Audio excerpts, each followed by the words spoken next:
Hello, hello. Well, happy Wednesday. Oh, the camera angle. I forgot it's different. We're going to be repotting plants. Morbid Elmo, Jules, Green Static, PC Marky, Fidesz. Hello, Shay, Nana, Umi, Mi, Ushi, Ant War, Ethan Full, Lucy Goose. Hello, hello. Happy birthday to Relaxing Wave. Congratulations. Hopefully you have a lovely day with sweet treats and fun times. Eternal Ellipsis, hello. Momenti, welcome in. MLS PRHR, hi. Today is going to be a casual, fun, relaxing plant Q&A, and I'm going to be repotting some stuff too. So if you have questions, feel free to ask. If not, we'll just chat, hang out, and the like. So pretty nice, relaxing day. This morning I woke up and I was like, you know what? I have some plants I need to repot, like this little bird's nest fern. I was like, I need to repot this one. It's pretty root bound, and I know they get real big, and I love this fern. The only thing I'm not fanatical about, honestly, is it's described as apple green. It's like a light green color. The leaf color is light green. I wish it were a little darker, but that's okay. But it definitely needs to be repotted. It has all these roots coming out. Ferns have fibrous roots, and they just kind of spread like crazy. So I love these things. Look at that. Fern with nice simple leaves. And I need a pot that works really well with something that likes to be kind of wet all the time. And I found these. Why are we kneeling today? Because I'm gonna be on the ground repotting stuff. I'm gonna be back here. Let's see if if this still works. But I found these on Amazon, and they're real cheap, honestly. But they're self-watering pots. They use wicking, capillary action. When water and liquids, specifically water mostly, moves up a string or a cloth. That capillary action is what waters this. So inside of this pot is the little string, and you suspend it in here.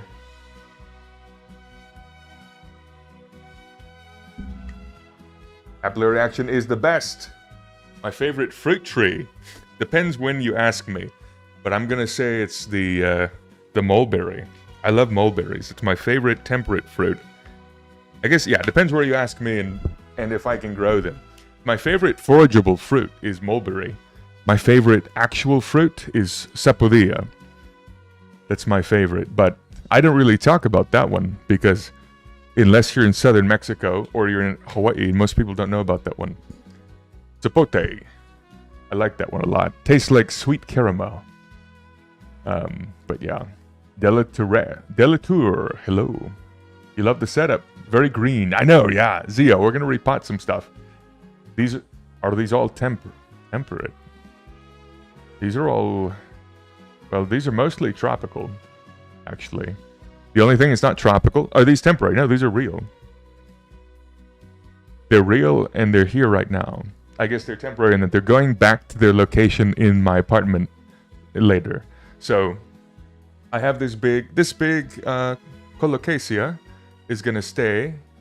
I'm gonna put it in this pot. We'll repot that one. We're gonna repot this little bird's nest fern. I love this one. I think it works really well in this pot. I like the kind of white pot, and it's plastic, so it's quite light. I like that a lot. Then I have this kind of sad bird of paradise, a bop, B-O-P, bird of paradise. I think it needs some love. It is definitely, they make huge roots, and if you look, there's like this giant root coming out of the bottom. I honestly almost gave up on it because it was a little frustrating. But we're gonna put it in this one, and hopefully it gets happier. It had a fungal infection, and I got rid of it with fungicide, but now it's happy. And the last one, which you might see over here, is a cinnamon tree. Morbid Elmo.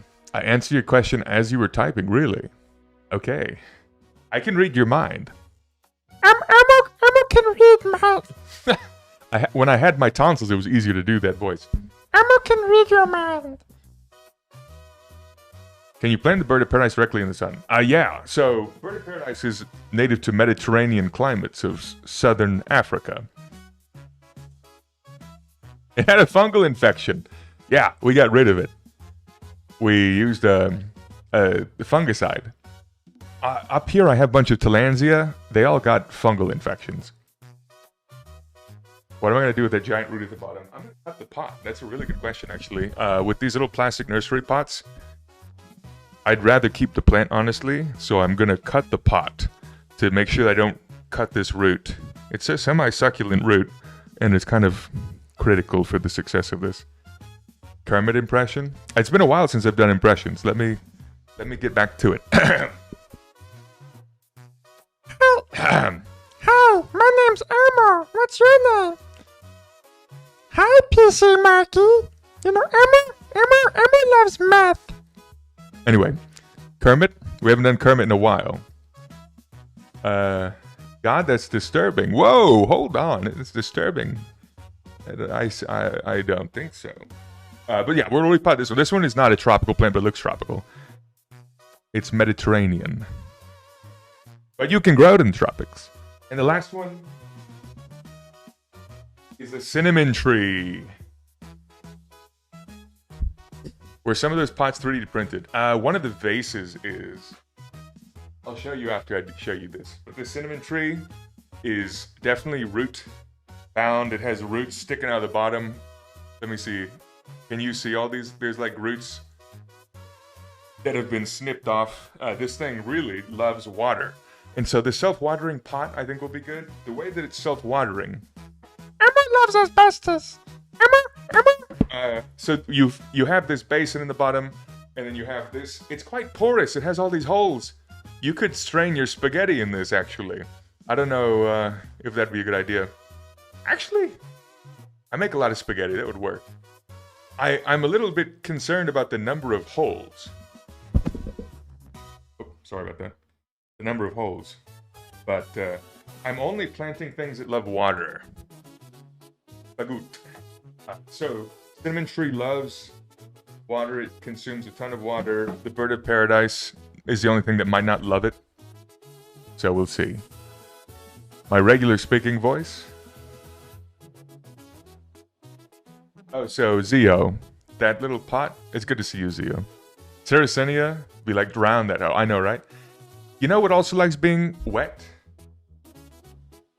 That colocasia. The big one. The big elephant ear. I'm going to put it in that big pot, though. I want to see how big it'll get. How many plants do you think I have in my apartment? Not that many. I've tried quite intentionally, if I can be honest, not to have a lot of plants. One of the things that, when I moved into this apartment like a year ago, I said, hey, I'm not going to be here that long. Let's not get that many plants. Let's just get like maybe 5 big ones that are really nice. And that's it. Turns out, I did not do that. I saw a TikTok the other day I quite liked. And they said, hey, you know, everyone starts their sentences with hey. They said, hey, you should only have things that are the size of a cantaloupe or bigger. Task failed successfully. That's right, Knightley. Everyone begins conversation in America as, hey, never too many plants? Nana, I agree with you. The thing that happens is, I'm like, well, Trader Joe's has a really cute blank. They're like, oh, this little tiny cactus would go great in the window. So I want to have maybe 5 or 6 big ones. We'll probably move at some point soon. But for the time being, I should embrace my love of botanical life. You stopped acquiring carnivorous plants because you physically ran out of room. That makes sense. Mr. Nambar, hey, you have a question? Please, I love questions. I love plant questions. My brain is constantly thinking about plants, and so. You think it's his mustache and his hand? Oh. Entei. I can use clip-on mic? Really? I feel liberated. Can you hear me? Can you hear me now? I feel like this is fun. I still like the ability to grab and all this. But that's a good idea, Marcus. We'll try that sometime. Anyway, this one, cinnamon tree, loves water. It's gonna love this little self-watering pot. The pot is frankly a little bit too big. Typically when you repot things, you don't want to go up too significantly with the size. Typically, I say 1 inch on either side, so 2 inches bigger in the size of the pot. This one's a little bit too big. The reason why you do that is because too much water will remain in the media, and it can lead to root rot. I think it'll be okay because this plant likes being wet. Okay. Ellie eats bugs. What plants are you completely neutral on? Plants I'm neutral on? I guess things that I'm indifferent to, right? I'm indifferent. I think anthuriums. I'm indifferent to anthuriums. They're charming. I don't hate them. You know, that kind of thing. Good question. Thoughts on I need it. Ah. You're at a vintage shop in Long Beach and amazing pots. I've grown a lot of carnivorous plants. I've grown Sarracenias for the first time about a year ago. I've grown carnivorous plants like sundews, pinguiculas, Drosera, the sundew, Venus flytrap, cobra lilies. Yeah, when I was working at a botanical garden, the kids always wanted to see those things. So guess who grew them for the kids? Me. I made a terrarium for the kiddos, and we would sacrifice bugs, and we'd say, "Okay, everyone, scream and cheer as we take our, as we take our sacrifice." Da-dum, da-dum, da-dum, da-dum. Ah! And then the little Venus flytrap will eat your roly-poly. And then people say, wow, that's crazy. This is the best field trip ever. Fidesz, our friend Fidesz. The other day you saw a super interesting video that discussed whether plants were intelligent. That's a good question, Fidesz. Plants can respond to the environment around them, and they have great abilities to perceive things, but they perceive in ways differently than we do. And so when we think of intelligence, that's its own kind of, idea. There's a whole book called The Light Eaters, where someone is describing their learning that plants are smarter than we realize. They're not just green blobs. They perceive the world. They sense threats. They communicate. So I have a lecture that I'm giving in a couple months on plant intelligence, and it's basically the way plants perceive the world. Pearl's ponytail. What's the best way to grow a strawberry plant? You planted yours in ground. For a few strawberries that grew, quickly died along the whole... Oh, interesting. Well, there's a lot of little notes on that related to strawberries. Strawberries love a good sandy soil. So my first thought is that if the soil wasn't sandy in its texture and well draining, then it might have been too wet and it could have rotted. Could have been heat related. Strawberries grow their stolons and make fruits when it's warm. So perhaps that was it. But when you say the whole thing quickly died, my guess is it could be soil related, but I'm not really sure. There's a lot of factors that go into that. When's the best time to grow strawberries or watermelon? It depends on your area, but in general, watermelon, you have the fruits in summer. So you would start planting them in late winter, early spring. Your local master garden association will normally have a thing like, when should you be planting these things? So certain vegetables you grow in the winter, and for watermelons and strawberries you want the fruit in the summer, so typically you plant them 6 months earlier. Okay, our friend Mermaid. How do I get my pothos to bush out? It's a long, sad sprig, healthy but sad. Okay. Typically with plants, if you prune them, they become denser. And so I don't have any pothos here. But what happens with pothos in our homes is that they are special, they're wonderful houseplants because they can tolerate a lot of conditions, especially low light. When there's low light conditions, the plant gets really thin and spriggy and it doesn't make big leaves. And so one, if you want it to bush out more, my guess is that it's not getting a lot of light, so you want to increase the amount of light it's getting. Two, you could trim it so that it regrows new tissue with the new light. Plants, when they're growing, the growing point, which is usually the tip of the stem with the new leaves, responds to the environment around it.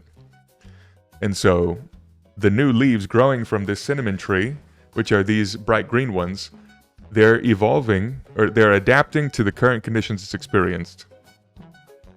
Anyway, if I were you, I would check how bright it is and make sure it's getting like some natural light if you want it to be thick and strong and all that. Okay. If I miss your question, just feel free to put it in chat again. What part of nature is so brutal you can give dead bugs Saracenias, but Venus flytracks need living sacrifice? Okay, good to know. I think I forgot that detail. True, that's great. Mr. Nambar, you have some plants and they all live their life somewhat normally except one family. Caltheas. Oh, Caltheas. Those are famously challenging. It's a never-ending cycle of abuse. Okay, don't get you started on spider mites. They're from tropical rainforests. Okay, my friend, Mr. Nambar. Hey there, Mr. Nambar. Your Caltheas are dead. Like most people's, actually. Most I would never recommend... I love them, they're beautiful, they're fun. Maranta, and anything in the Maranta family, like Calthea, I would not recommend as a houseplant. We have some people in chat also saying they had issues with the Calthea. So, yeah, they like high humidity, and they're very sensitive to being dry. If they start to dry out, they can have issues. Maranta, which is related to Calthea, they do have some underground water storage tissue, so they're a little bit more forgiving. But if you want to grow them, what I would do is try and keep the relative humidity around 75%. That's harder in certain areas, especially in temperate conditions. People spray them with water, but yeah. If you love the plant, you can make it work, but my personal recommendation is to maybe not grow them, if I can be honest. Every plant can perceive you. Yes, they can. Okay, Jules, basic question, but you've always wanted to know what you do... Wait. Wanted to know, how do you, like, always hydrate and always look after and take care of your plants? How do I always grow the plants? Always look after and taking care of the plants. For me, there's days in my life where I completely forget about the plants and I'm overwhelmed with work-related things and stressed. And then I walk by them and forget about them. Or if I'm quite sad, if I'm sad, then I will forget about them as well. And you will see that on the plants, and the plants will look sad and wilted. But in general, what I do is I walk around in the morning when I'm making breakfast. Maybe when I'm making spaghetti, and I'll look at the plants when the pasta is cooking, and I'm like, okay, you kind of... I think the key thing is looking at the plants frequently, every day, observe them to see what's going on. I have noticed through observation that this little guy is always infected with plants, or spider mites, I'm sorry. It's always infected. This plant is beautiful and fun, and I spray and scrape spider mites off of this guy every day or two. Plants are my mood ring, yeah, you got it. If all my plants are dead, I am going through something. In college, my friends would be able to know if I was stressed about exams because the plants would start to wilt and I would, not be able to answer them. Okay. Also, light competition. Some plants try to get big leaves faster to drown out the others. Oh, yeah. Videz, the botanist in this video said the same thing. I'd recommend it if it wasn't Italian. I'll learn Italian. Smart critters, aren't they? Okay, Zio says, how do they produce the white berries? Huh? What? Who produces white berries? This plant is infected with plants. Now, this plant... Oh, white strawberries. Oh, that's a cultivated variety, I think. Entei cosplay? Remy, you're not late. Oh, I'm so behind on chat. Okay, well, let's look. C.S. Rowan. It's crazy to find a plant streamer after you had a traumatic gardening experience today. Okay. I'm sorry about that. Do you want to share with us? This is a safe space.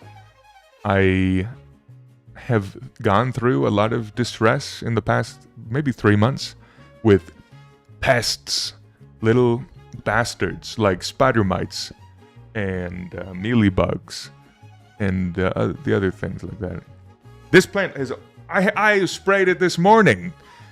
Anyway, plant parent counseling. It's counseling time. Being entirely sincere. It was a downward kick. You started wanting to listen to Girl Gone Wild. Oh, yeah. Okay, that's good too.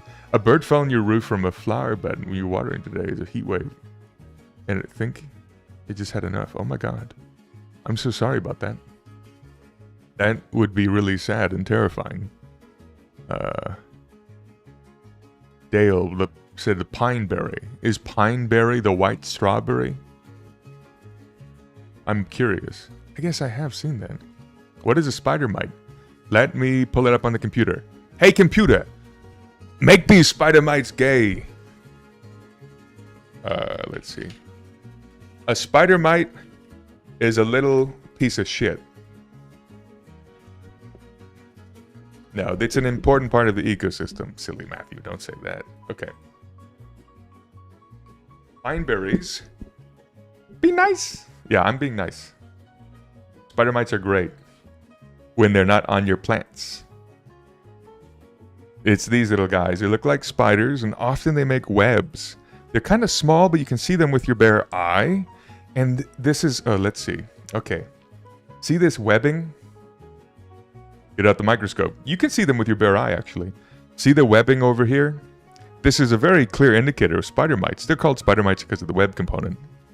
But yeah, they're quite cute. And, unfortunately, they will give your plants some chlorosis. Evil? I mean, I'm personally frustrated with them, but they have an important role in our world. They exist to be eaten by other things, and they, you know, they eat plants, I eat plants, you know, same thing. Why are they so cute? Okay, to each their own, right? Not my cup of tea. Forte! Look at this. Good to see you, Forte. The cinnamon tree. We're going to repot this one. We'll do it last. It's the right thing to do. Repotting your plants. Pest control. Pest control, it's the right thing to do. I'll eat the spider mites. Consuming spider mites. It's the right thing to do. It's a counseling. Yeah, this is a safe space counseling for plant parents. Do I have a pest management presentation? That's a great question. Hello. I don't. I do not. One of the things that we did when I was working in the garden is someone else presented it, and they did a great job. I would love to kind of think about how they presented it, but integrative pest management is the approach that most people should take. I think it's the best approach. It takes into account the ecological systems around us, and it is the safest for people as well. It's called integrative pest management because it integrates the existing predators. So perhaps we will do that. Spider mites are edible. You can, I mean, I don't know, you could eat them if you want. I have not eaten them. Alex, you got 3 of these? Okay, yeah, I remember you said you liked it, and you sent the picture in the Discord. Peeled figs. You had a cactus that, oh my god, blew up once and you were sad. It exploded? How did it explode? I need the mite destroyer. What? Okay, Forte, let's open the server. Please hold. Begonias.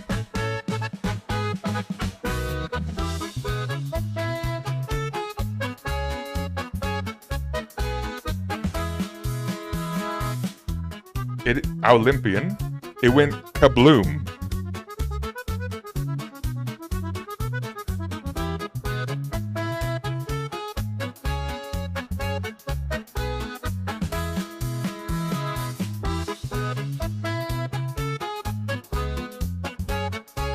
Olympian. Your cactus exploded too? Are you talking about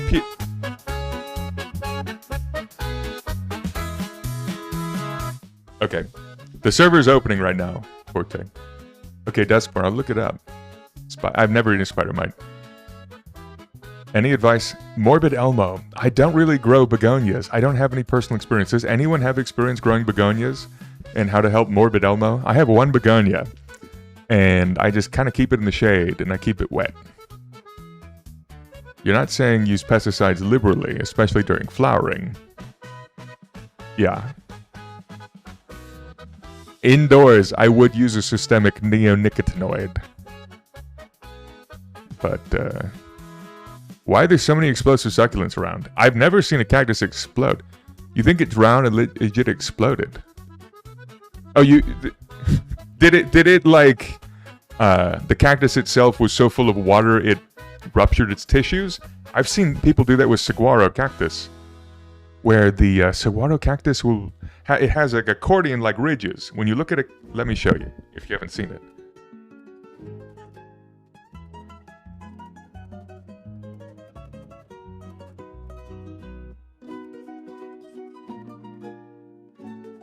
The saguaro cactus has accordion-like ridges that shrink and swell.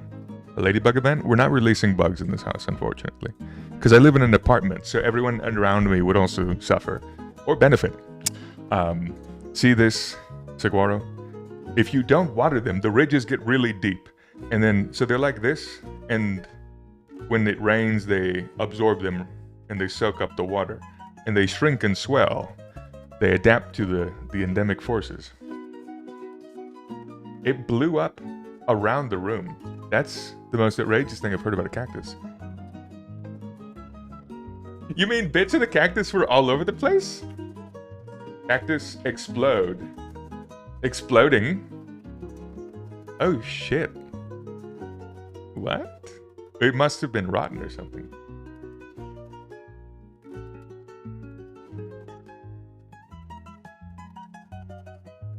It's crazy. Weird. Fully exploded. Probably rotting with gases. Oh, the gases. Yeah. That makes sense. Okay. We're going to start repotting. We're going to start with tried and true. Bird of Paradise. Chemistry surely is chaotic. Okay, we're going to use this one. This plant is so fun. It's a epiphytic fern, grows on trees, and it has extremely fibrous roots. I'm going to have to cut the pot. With these little plastic horticultural pots, you can cut them without any issues. Unless you want to use the pot again.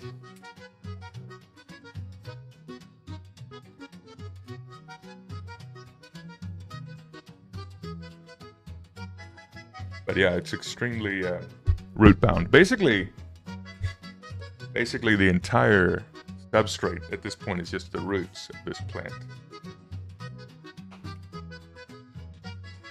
It's just roots. Can you get it to grow on your tree? It's a tropical one, so if you live in a tropical area, you could do it, but I wouldn't recommend it. Okay, this is all roots. Look at this. Hey, let's see if we can get it. All of this that you see is just roots on roots, and they've been growing and covering each other. It's hard to see it, but anyway, no sport. Yeah, only roots. It likes heavy peat moss and bark, something with a lot of organic material. So I have a special blend that Miracle Grow makes that has a lot of organic material. We'll be using that.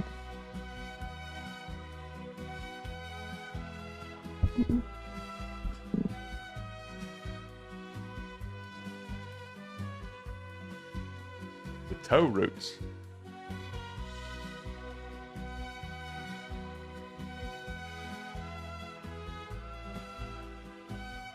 For folks who didn't see it, this is like a self-watering pot. The fern, I've been growing it in a lot of water, so it has these little bits of cordage that absorb water from this basin at the bottom, and they bring it up to the soil, so it always stays wet.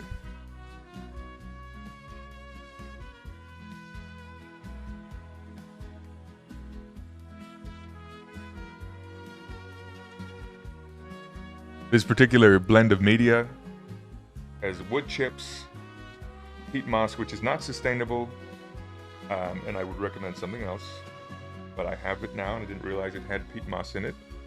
And then it has little white chunks. The white chunks are perlite, which is like a type of volcanic rock.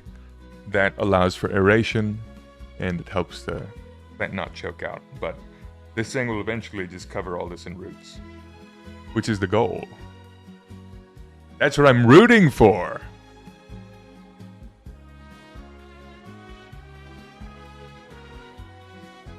The roots are extremely pot-bound. I might just cut a few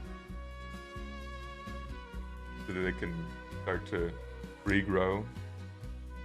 But I think I'm actually just going to kind of put this whole plug in the ground, into the pot, and then it will spread, and I won't worry about it too much.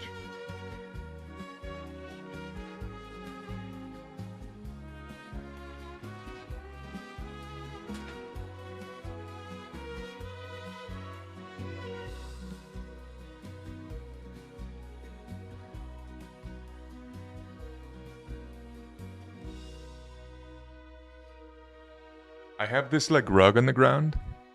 We love it, dad joke. This little rug is gonna get covered in dirt. I can just roll it up at the end. Okay, you mentioned it. I was predicting someone would mention the rug. I can easily roll it up and get all the dirt off, so it's gonna be fine. It won't be that bad. Do not fear.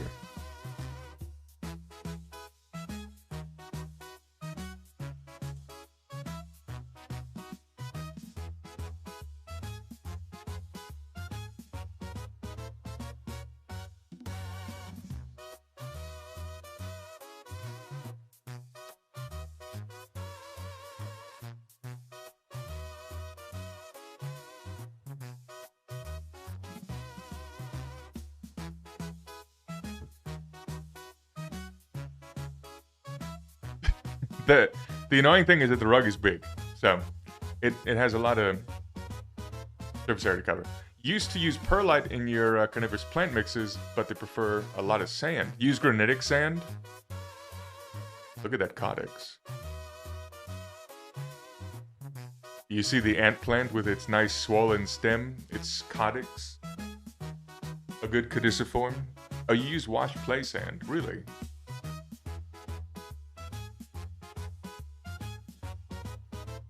I didn't know. What is play sand made of? Bug Boyo, hello. You know it's hard to maintain orchids. You bought store ones. You want to gift people. Bug Boyo. Typically what I see with orchids is they are basically drowning. Orchids are put in little pots that don't have any holes, and all the water sits in there, and then they rot. Orchids live in trees, and they usually have exposed roots. So orchid pots often have holes. Let me show you.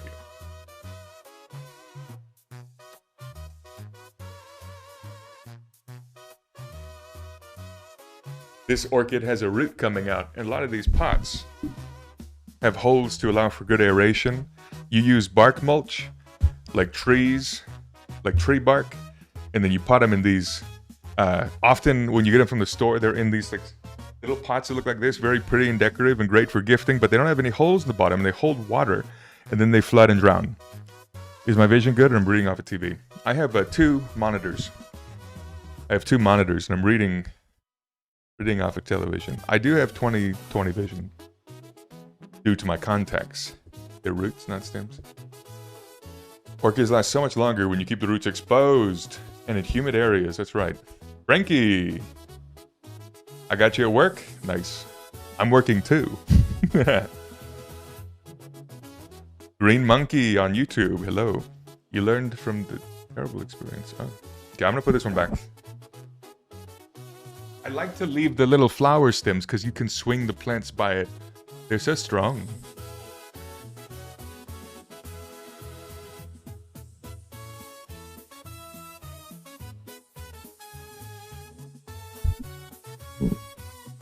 Treat orchids like they're an expensive airplane. That's a good way to put it. Yeah, peeled figs. Often people treat orchids as if they're cut flowers, which is not great. But, you know, but as what's the difference between fertilizer and manure? Oh, good question. Fertilizer is anything that has nutrients that plants can use, and manure is poop that has a lot of nutrients in it. Typically, manure is applied to soil, and bacteria and stuff in the soil break it down into more types of usable nutrients. So manure itself contains nutrients, and fertilizer is just something you apply that has nutrients in it. Compost. Do people... I forgot. Let me know. I don't remember this. But do people put manure into compost to make compost? There's any liquefied pictures sold out as flowers. Really? Sold as cut flowers. It's strange.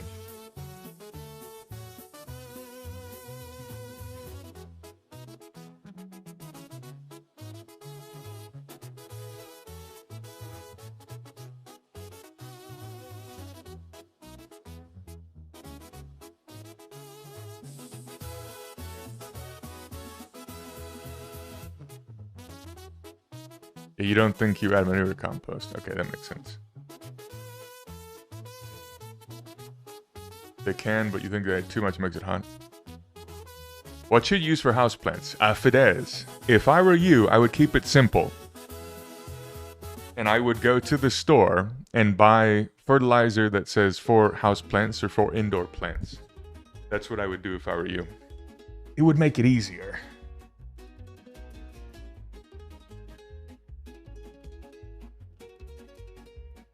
Okay, we changed the angle slightly. You love the music that's playing? Yeah.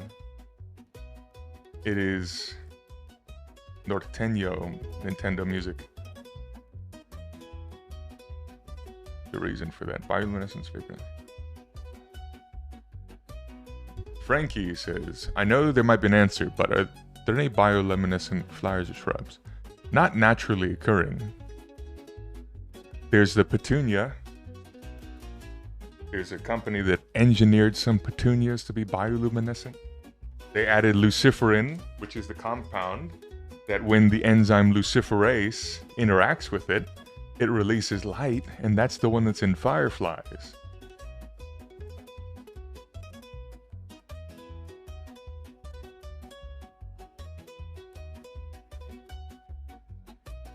But yeah, you can look up petunia, glowing petunia, and you'll see that there is some technically bioluminescent algae. Oh, really?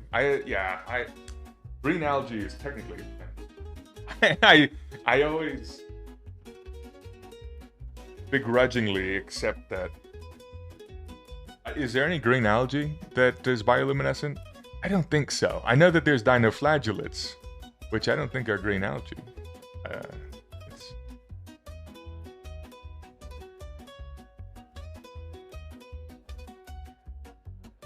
Okay, we're almost done with this one. You like the Norteño inspiration? Yeah. Algae ain't a plant, though. Technically, algae is a plant. Is algae edible? You do eat algae all the time if you've had seaweed. If you've had sushi. But yeah. You're thinking dinoflagellates. Oh yeah, the bay. There's some in California. That glow as well. Seaweed salad. Yeah.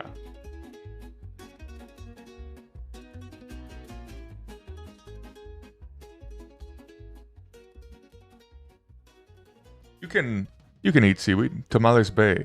That's right. Algae's a plant. Yes. Within our current understanding of plants. Within our current understanding of plants, green algae, which is a type of algae. Not all algae are plants. It's only the group that's called green algae. They're not. Many of them are literally green, but there's brown algae, red algae, and green algae. The one group called green algae is technically a plant within our current understanding of what a plant is by definition of plant. I personally like to identify plant as land plants, which are all of the green photosynthetic things with cell walls and chloroplasts on land. But if you read modern taxonomy, they will all agree it's green algae. Taxonomically, it would make no sense to isolate green algae because green algae are the ancestor to all land plants. So macroalgae in the ocean are so confusing. They are. They're crazy. They're alien. Brandon. Hey, Brandon ASMR. Do you own a chia pet? You know, I do have a Gia pet. keep plants pure. Nope, that's not right. I would never say that, PC Marky.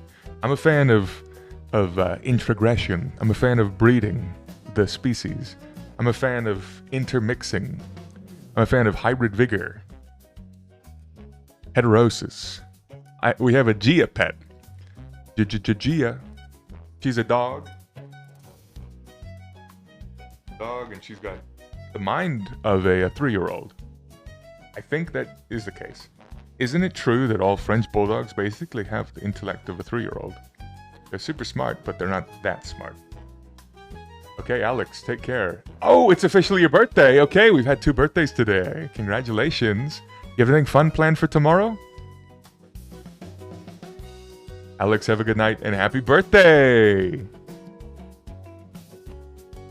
Your dog, Honey, despises French bulldogs. Doesn't like the way they breathe. That's fair. Is a French bulldog even a dog?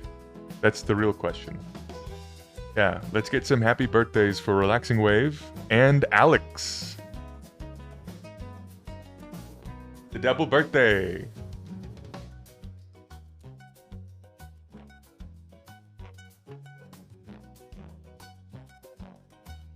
I think this is pretty good. Once we water it, it's gonna settle. The media will settle.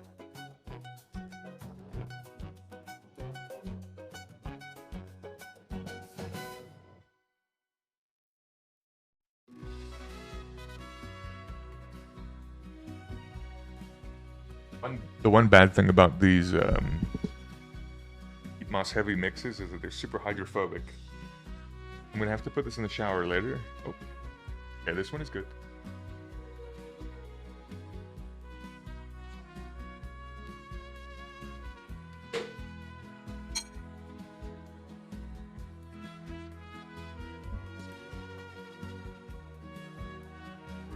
Parent Trap, anti-wet.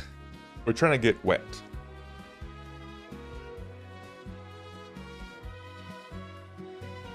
The 3-year-olds that don't want to pay taxes. Yeah. The little guys. Hydrophobic. Hydrophobic is when something, it does not absorb water. Water repels right off of it.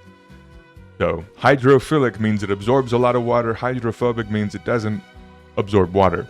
There's only one type of phobic we accept, and that's homophobic. Okay, I'm gonna use the restroom. I'll be right back.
Is Fidesz still here? Fidesz, are you here?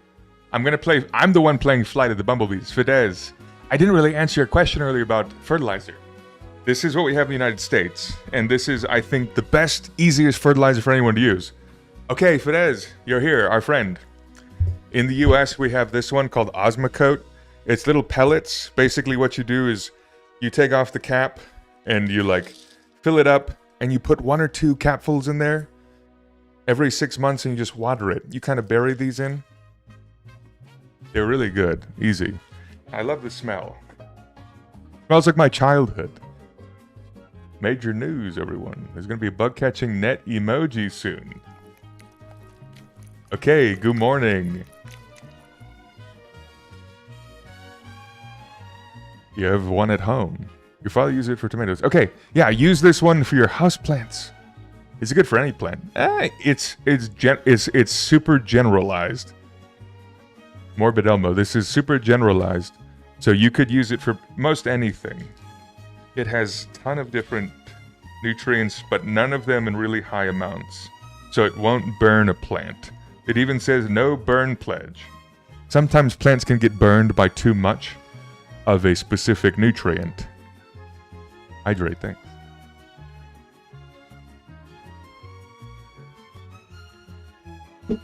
So yeah, tomatoes. If you are like a commercial grower and you're growing tomatoes for the supermarket, you might want to buy a specific blend that helps the fruit be like optimized. But this will work really great for pretty much everything.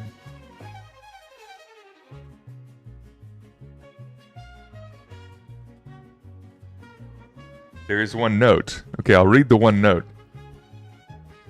Brandon, I bought all of the stream transitions from different people on Etsy who made them themselves. So we have kind of the fairy one that we've been using yesterday, which was from a different Etsy artist.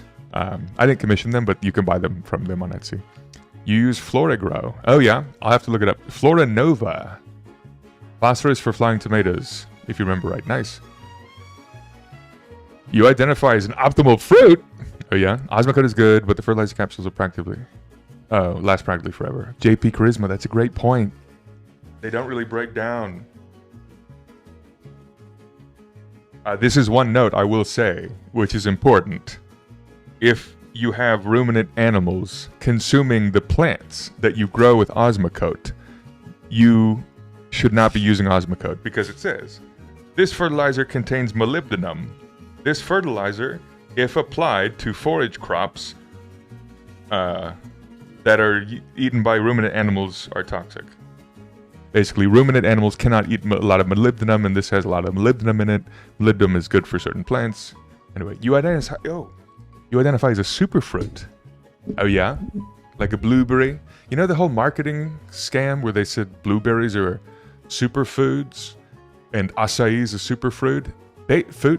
Food? It's food. Basically what they're talking about is antioxidants. Does it have a lot of antioxidants? Brandon, Etsy, that's a place you didn't think you've covered. Yeah, Etsy has a lot of good kind of stream elements. So I bought a bunch of stuff from a bunch of different Etsy people.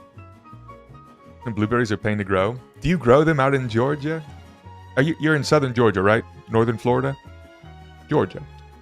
What is your ecoregion? Southeastern Plains? You have nice acidic soils, though. Are blue raspberries real? I don't think so. You're in Central Florida. Okay. For some reason, I mixed it up your region. Pikachuro, hello. Good to see you. Next, we're going to repot the bird of paradise. We're repotting some stuff here, answering questions.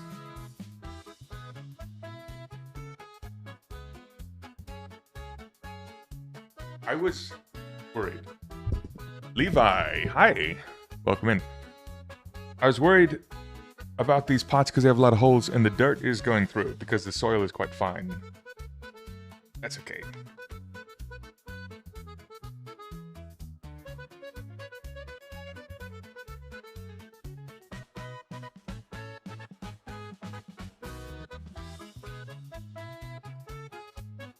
We're going to use this one next. Which cactus is my favorite cactus? You're asking the best questions.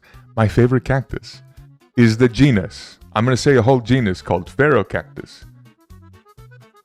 Phaerocactus is a genus that has about 28 currently recognized species. And I love them. Pharaoh means wild. Cactus means thorn. They have one that has kind of a white, greenish, bluish glow. There's some that have fish-hook spines. The cactus with the longest spines is called Phaerocactus rectispinus. The spines can be 11 inches long. Imagine that. Almost a foot long, this little thing sticking out. That's crazy. I love the genus, yeah. Can we watch the Pokopia DLC later? We'll see if we get there. Yeah, my favorite genus. I want to grow them all. So there's about, what? I think there's about 6 species that are horticulturally grown pretty readily. Okay, we have a friend on YouTube, Alex. I was one of the people who inspired you to start your own gym journey. However, you've had a lot of trouble eating enough calories without feeling stuffed from like a Christmas turkey. Okay, Alex, I'm happy to hear that. I've helped inspire you in some way. Yeah, when I was like really big into weightlifting when I was in college, in high school. When I was in high school, I had to eat like 7 meals a day and I ate so much that it was kind of revolting, honestly. And the only way I could get my mind off of how unpleasantly full I was by playing Call of Duty, which is kind of strange to think about in hindsight. You know, my weapon of choice in Call of Duty Black Ops was a riot shield. And I'd run at the people with the shield. If you hit them twice, they die. Anyway. But yeah, I don't eat like that anymore. I'm much thinner, I think, now than I am. Well, I don't know. I've gained some mass. Okay. 7, yeah. Our friend Alex, he said, any advice for a skinny gym guy like you? One of the things is that if you want to gain weight, you have to eat more. But Marcus in Twitch made an important note. Don't eat more than your body asks you to. Yeah. One of the things is that if you really want to gain weight and get larger, then lifting weights, sleeping, drinking a lot of water, and eating a lot. There's specific shakes you can buy that are like weight gaining shakes. They just have a lot of calories in them. Sometimes it's a lot of sugar, and those will help you gain weight. But yeah, your favorite plant native to Mexico, Levi, Ferrocactus hematocanthus is my favorite plant native to Mexico. I think Mexico has some of the best plants, honestly. They have the greatest diversity of oaks in the genus Quercus. Did you know that the national tree of the United States is the genus Quercus, the oak genus? Isn't that cool? And Mexico has more of them. I think Mexico might have the best assortment of plants. My favorite fruit is native to Mexico, and my favorite cacti are native to Mexico. So, yeah. I have a little tiny ferrocactus over here. Let me show you.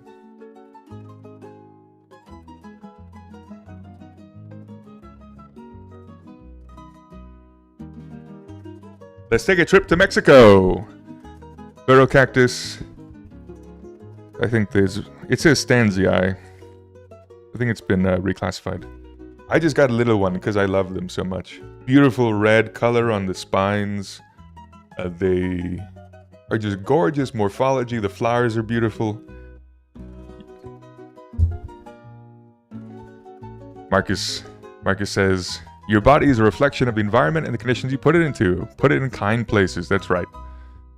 How did I become interested in botany?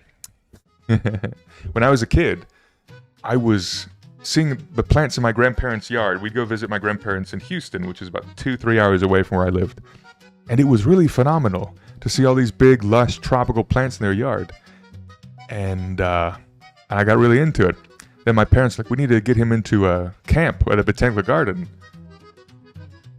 because he's so into this. And so after that week-long camp at the botanical garden, I was, what I say, hooked on plants because someone gave me a ferrocactus like this one. Had big spines that were hooked. And I always tell people I was hooked on plants because of that. You know, that's a separate thing. But, yeah.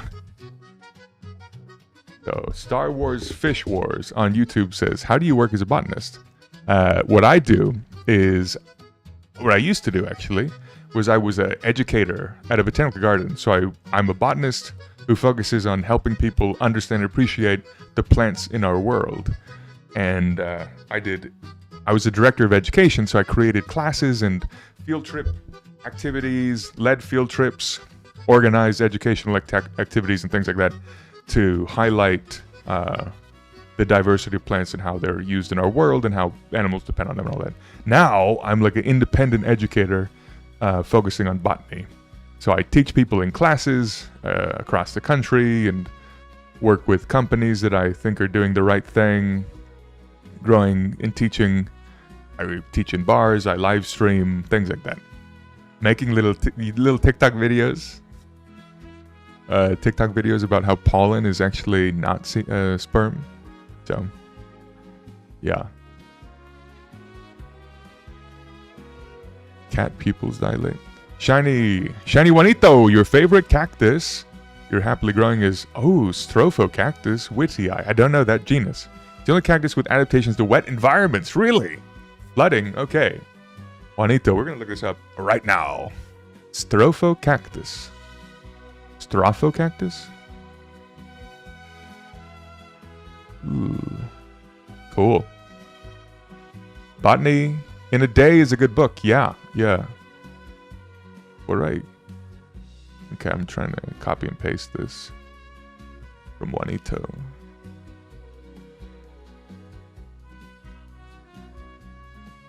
Oh, wow. That's something. Let's take a look. Together. Strophocactus, huh? From the Amazon River Basin. I've seen this thing. Crazy little guy. It looks a little like a tapeworm, right? This thing gets flooded and it wraps itself around trees? Does it have adventitious roots? Crazy stuff. That's a lickitung. Yeah. Looks like Gengar's tongue. Indie educator is so modern. We like to keep things a little avant-garde. I'm a teacher that teaches in a lot of places. You can't tie me down, you know? Do I name my plants? Drew on Twitch. Not really. I did name one plant, and I don't do that anymore. I typically just admire them for what they are, who they are. I like the common names sometimes, and the indigenous names, scientific names. I don't really name them. I'm a traveling educator. I have, classes for hire. Will teach. If you are, this would be kind of like in a year or two. This is my goal: is to go and teach at a bunch of nurseries across the country. And I have some partnerships with folks that seems like it could be reasonable to do that in a year or two. But like teach a couple classes in the Bay Area, and then go down to LA, and then go down to Arizona, and then Texas, and then Georgia, and then up to New York and Philadelphia, teaching a bunch of different classes. I could teach the same 3 classes at different locations. That'd be fun for me. Dale, take care. You call all your plants Don Quixote. Really? When I come to Florida, I have to. It's you know where I want to go, JP? I want to go to the Florida Keys. I want to see that those little islands. The Grove Tour. Yeah. Anyway. Yeah. Have you been to the Florida Keys? Isn't it long drive?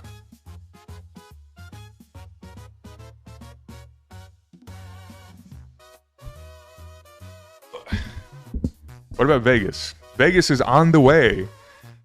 If you're in LA, you might as well go through Vegas, or else you're going to go through the desert. And I love the desert, but at least Vegas is like a little oasis. Disjunct Asclepius viridis, really? Okay. Well, when JP's back, we'll talk to him. Philly. Philadelphia Freedom. How many states in America are deserts? That's a great question. I'm obsessed with deserts. Texas has the Chihuahuan Desert. New Mexico has the Chihuahuan and I think part of the Sonoran Desert. Let's see, what other places? Arizona has Sonoran and maybe part of the Mojave.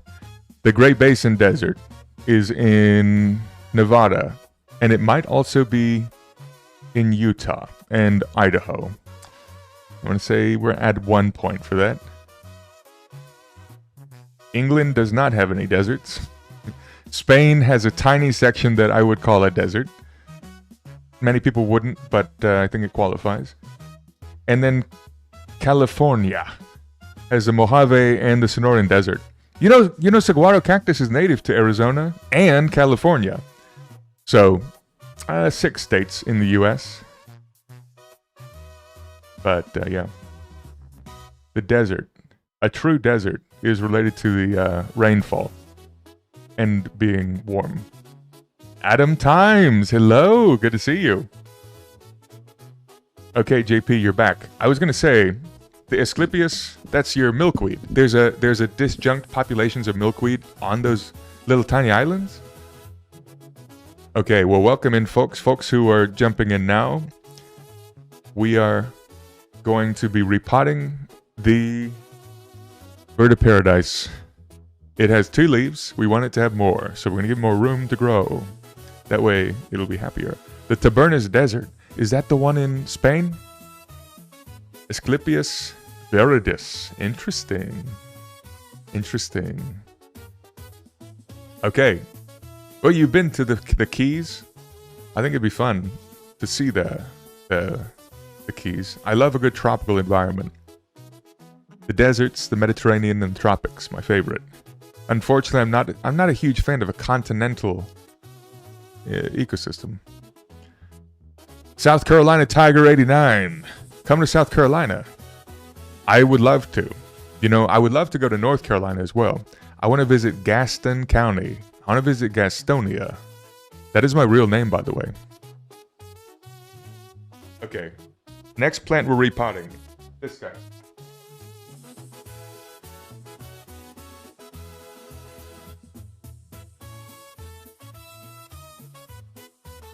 My homeland. Yeah. I think I might have had a relative who was the first Catholic congressman. I'm going to try and sit so I don't have to lean into the mic. I think he was the first Catholic congressman.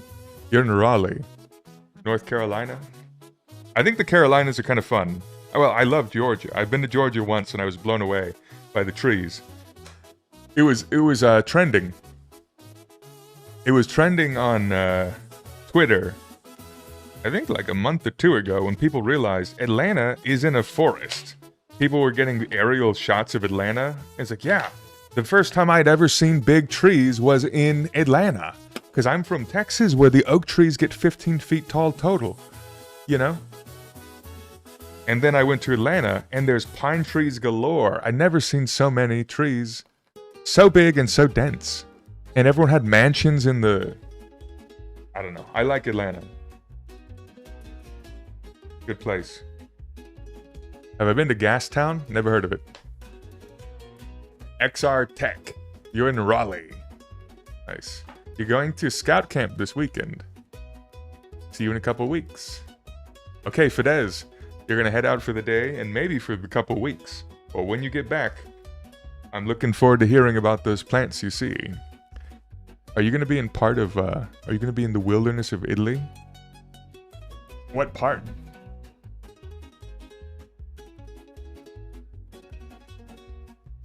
A lot of ephemerals, really. Nice. A good spring ephemeral, maybe?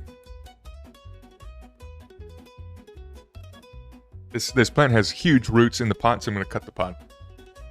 Oh yeah, I've driven through Gilroy. You can smell Gilroy from 10 miles away. It smells like garlic. The garlic capital of the world, Gilroy.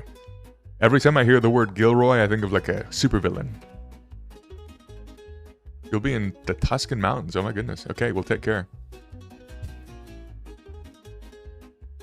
If you visit Tucson, Arizona, Botanical Garden. Okay, so I have wanted to visit that garden, and I visited Phoenix, or I guess it's Tucson. What is a desert botanical garden? I've been outside of the gates, and I was like, I can't wait to go. And then it said closed for special event. It's crazy. You'll upload them. X-ray tech sounds good. Your cousin works in security there. Oh, nice. Fuski. When's a good time to repot a plant? Depends. I would say for houseplants, you could probably repot at any time unless it's like dormant. Each plant might have its own particular patterns that you need to comply with. But for tropical houseplants, I would say in general, you can pretty much repot them anytime. Now, there's some plants that have repotting rules I don't know about because I don't really grow them. Does anyone in the comments have any notes for our friend? Oopski? Gilroy Lockhart. That's right. Is that the guy who's like a fake wizard?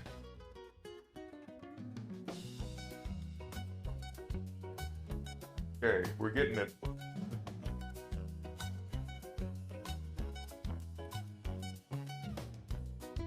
We got it. Big root. See that? Root hanging out? Sonoran Desert Museum. Oh. There's one called Desert Botanical Garden. That's the one that I was just talking about, but I'm sure there's plenty of good ones. I always mix up Tucson and Phoenix. Are they close? You're a wizard, Gilroy. You need to repot your plants? Okay, let's do it together. You have media? If there's roots growing out of the pot, it's time to grow them. Okay, JP. Great advice. I like it. Dual streaming. Yeah, we're streaming on YouTube to gain more friends and reach more folks and educate in more ways. We're not going to use a self-watering mechanism for this one. I think it'll rot. So I'm going to throw this little string out. Tucson is about an hour south of Phoenix. Oh, okay. Really? Astromare, hello. Pith. Hi, Nikki. Hello, my name is Matthew.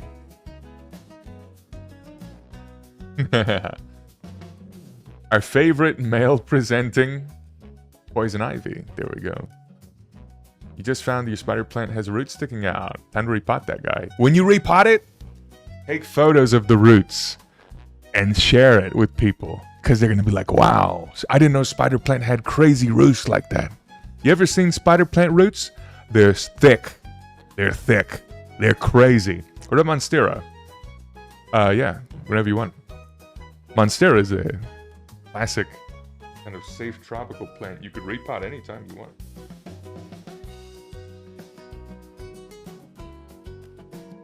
How's everyone's summer going? Elena.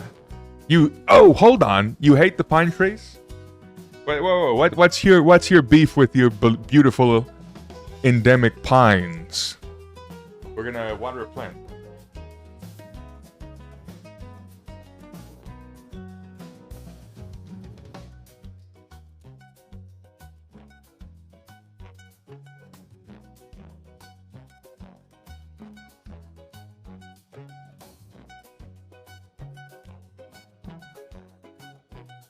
So you don't like the trees that grow in your area?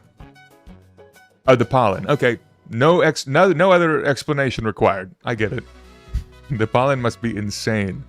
The allergies must be dreadful. I didn't even consider that. Oh my god. All wind pollinated. So pine trees and conifers, they rely on the wind to disperse their seeds. So they just make a ton of pollen and they let it go like crazy. They make more pollen than you would need. If you have flowers that attract bees, you say, I only need to make like, let's say 100 pollen. This is not a true example, but for relative quantities. So the bees go and get those 100 pollen and disperse them and they get it to flower. Conifers might make 100,000 pollen because they say, wind, go be my messenger, you know? Okay, you have a question. Theodore Robinson. You always feel very bad at watering plants. She bought those new IKEA plastic thingies with ceramic endings that put the tiny bits of water in the soil. And you just adding water to them and noticed that your plants were swimming in water, even though you were hoping they're just going to take as much as they need. Okay. So now you kind of ask yourself how often she'd fill up the water things and not kill them. Most plants don't like being soaking wet. I might need to close these blinds, getting too sunny.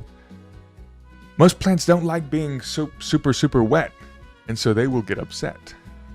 Some plants enjoy it, like the elephant ear, but if I were you, I would water it from the top and let it drain to the bottom.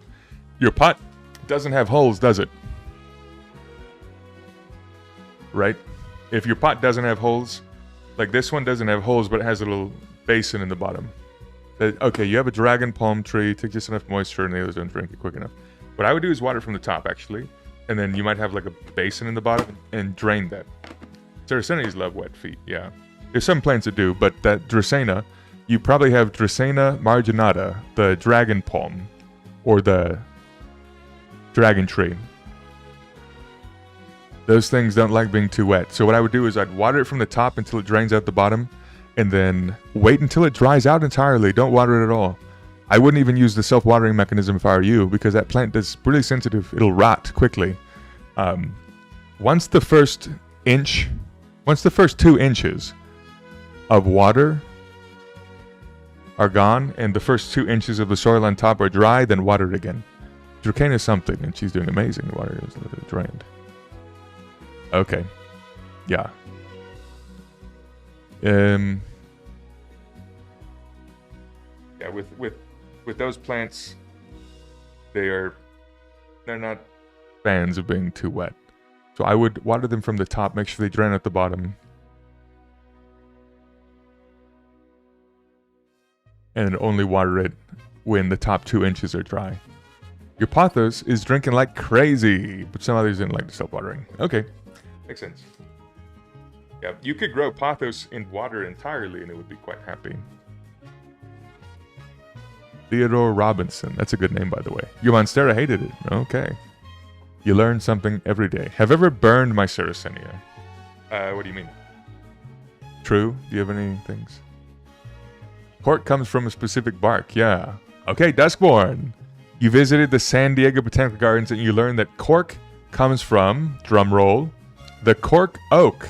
There's an oak tree called Quercus rubor, and it makes bark that we use to make cork. It specifically grows in Mediterranean climates. We love bark. Yum, yum, yum. Mediterranean tree. It's, I think it's from Spain. It grows in Spain. Quercus rubor, the cork oak. People grow it in California too because it's beautiful. It has beautiful texture. The bark is quite nice. Oh, fire dependent. A lot of Sarracenia are fire dependent. I did not know that. Okay, we learned something. Fire dependent Sarracenia. I had Sarracenia for 1 year, treated it like an annual, and then that was it. I have a tragedy. You're new to Twitch. You downloaded to join the Plant Crew and Nintendo Friends. Okay, well, welcome in. South Carolina Tiger 89. Lovely to have you. And the folks who hang out and stream here are quite lovely and amazing. And it's a great community. We have a lot of kind people who are excited to talk about video games and plants and all that. Brother Panda, you just checked your compost yesterday, and it hit 120 degrees. Is that the target? I've never really done compost, but I know it's supposed to get real hot in the middle. Is that the goal? It's from Portugal. Okay, Duskborn, cool. Cork oak is from Portugal. I like that. We have any friends from Portugal? You seem like I'd be a big compost guy. If I had a yard, I would. If I had any land. I have 0 land. I've only lived in apartments my whole life, basically. I mean, when I was a kid, I had a backyard, but they didn't let me build a pond. They didn't let me rip up the carpet, or, I'm sorry, not the carpet, the grass. I was trying to rip up the grass all the time. They didn't like that. I tried to plant a bunch of native stuff. They did not want me to rip out the turf. But yeah, Duvi. Give me 5 years, and I'll have a house or something. That's me manifesting. 120 is decent, but people really want closer to 130, 150. Oh, wow. Theodore, how do you figure out how much water per plant? Is it like a math thing you can follow? You're okay. Hey, Theodore, we will learn it together. One of the things I always recommend is making careful note of your plant every day. So there's sometimes you can create like a protocol or a mathematical equation. Some people say, hey, water your dragon tree once a week and give it this amount of water. But the thing is that there's a lot of variables in that math equation. The variables at play include, is it really sunny? Because if it's sunny, it's going to lose more water. Is it windy? Because it'll lose more water. Is it in a place where it's hot? Is it kind of cold? Is it in the shade? What kind of soil are you using? All of those things alter the amount of water that the plant is moving through its system. Humidity, that's a great one. I forgot about that one. Remy, yeah. The humidity also alters how much the plant uses and loses. So, yeah, adjust the variables since the plant will outgrow the pot. Yeah. What I recommend, Theodore, is every day look at the plant and see if something looks wrong or weird. If the leaves are droopy or yellow, then it might have too much water or not enough water. And if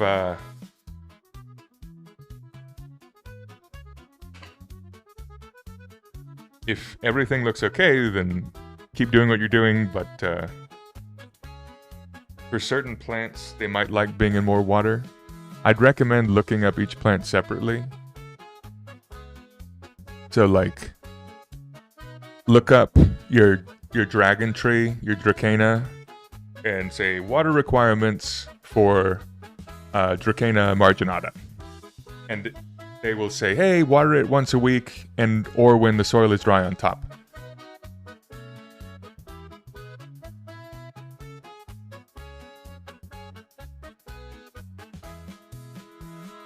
Does anyone have any tips, recommendations for watering your plants? I think one of the things is that the more you spend with your plants, the more you realize what they like and dislike and how quickly they use water. So I learned that the cinnamon tree that I have back here, I need to water it every 2 days in that particular pot with its particular location because it always gets real dry and it doesn't look good after 3 days. But I'm going to repot it, so maybe I'll only have to water it once a week. Who knows? Planta. SC Tiger. I've used certain plant apps, but they weren't really useful for me. Brother Panda. Okay, good tip for our friend Theodore. It's not 100% accurate, but use chopstick method. Poke in the soil near the edge of the pot, not to damage the roots too much. See how much it sticks out. Like a oil dipstick in a car. That's fair, yeah. You broke up with those plants who wanted your attention after 2 days. Hey, you gotta grow what works, right? Rudy! Rudy is streaking. Okay. Good to see you, Rudy. Sometimes take a photo each day by adding it to an album. Help track the plant's health and water. Okay. American Gemini. That's definitely something you can do. Quite an intensive process, but that's very scientific. There's subtle changes and time will show. Yeah. Lovely stuff. Okay, I think this plant is almost done. You're dancing, learning about plants. Yeah. Aspiring Daddy's Boy on YouTube says Southern California also has a top desert. Southern California has a top and a bottom desert. The high elevation desert is called the Mojave. The high desert is the Mojave, and the lower part of the desert is a subregion of the Sonoran Desert that we call the Colorado Desert. But it's part of the Sonoran Desert. You want to become an orchid gay who has 70 orchids flying at the same time? I think you'll do good with orchids. Because the way you water orchids is, in my opinion, quite easy. Hey, what I do with my orchids is once a week. Every Sunday, I take all the orchids and I soak them. That's an easy one. I would say orchids are quite good. If you want something that has a good math equation, get your 70 orchids, Theodore, and once a week, soak them all in water for 30 minutes. That's what I do. This orchid and that orchid. Some people do the water in place method. Huh? With orchids? You found plant is really good for helping people new to plants, but over time it goes off sync with watering needs. Yeah. I tried using one of those and it felt like I was trying to teach the app more than I was getting benefit out of it. Okay, this little bird of paradise we lovingly call a bop. It's been repotted. I'm gonna have to give this a nice shower. This media is extremely hydrophobic. I'm not really a fan, actually.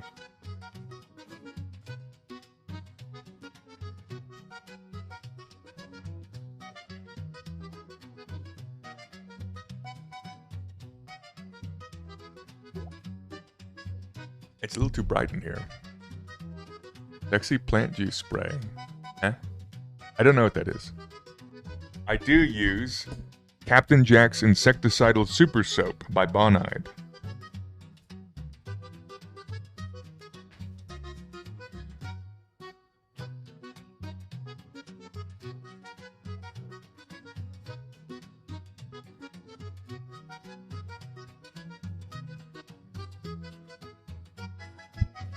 It's too bright.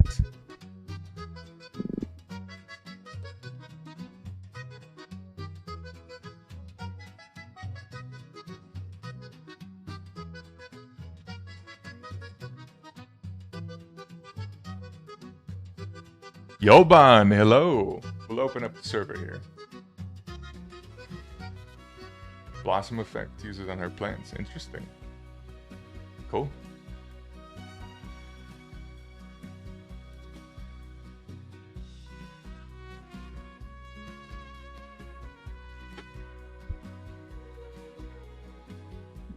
Matthew Gaston in the Mario Mariachi Multiverse of Madness. Let's open up that Minecraft server for you, if it's not already open. Oh, okay, our server is open. Someone's in the server.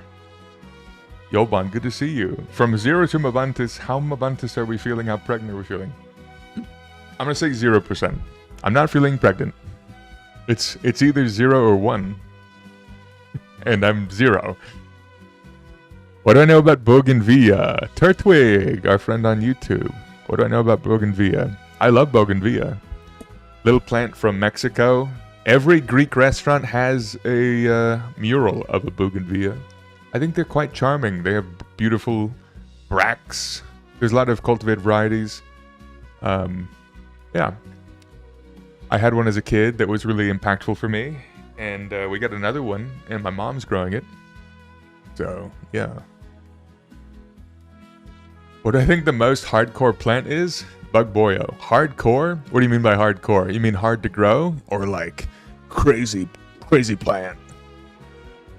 For me, anything that's a hardcore plant, when I think of that, initially when you asked, I was thinking of like plants that take a long time to grow.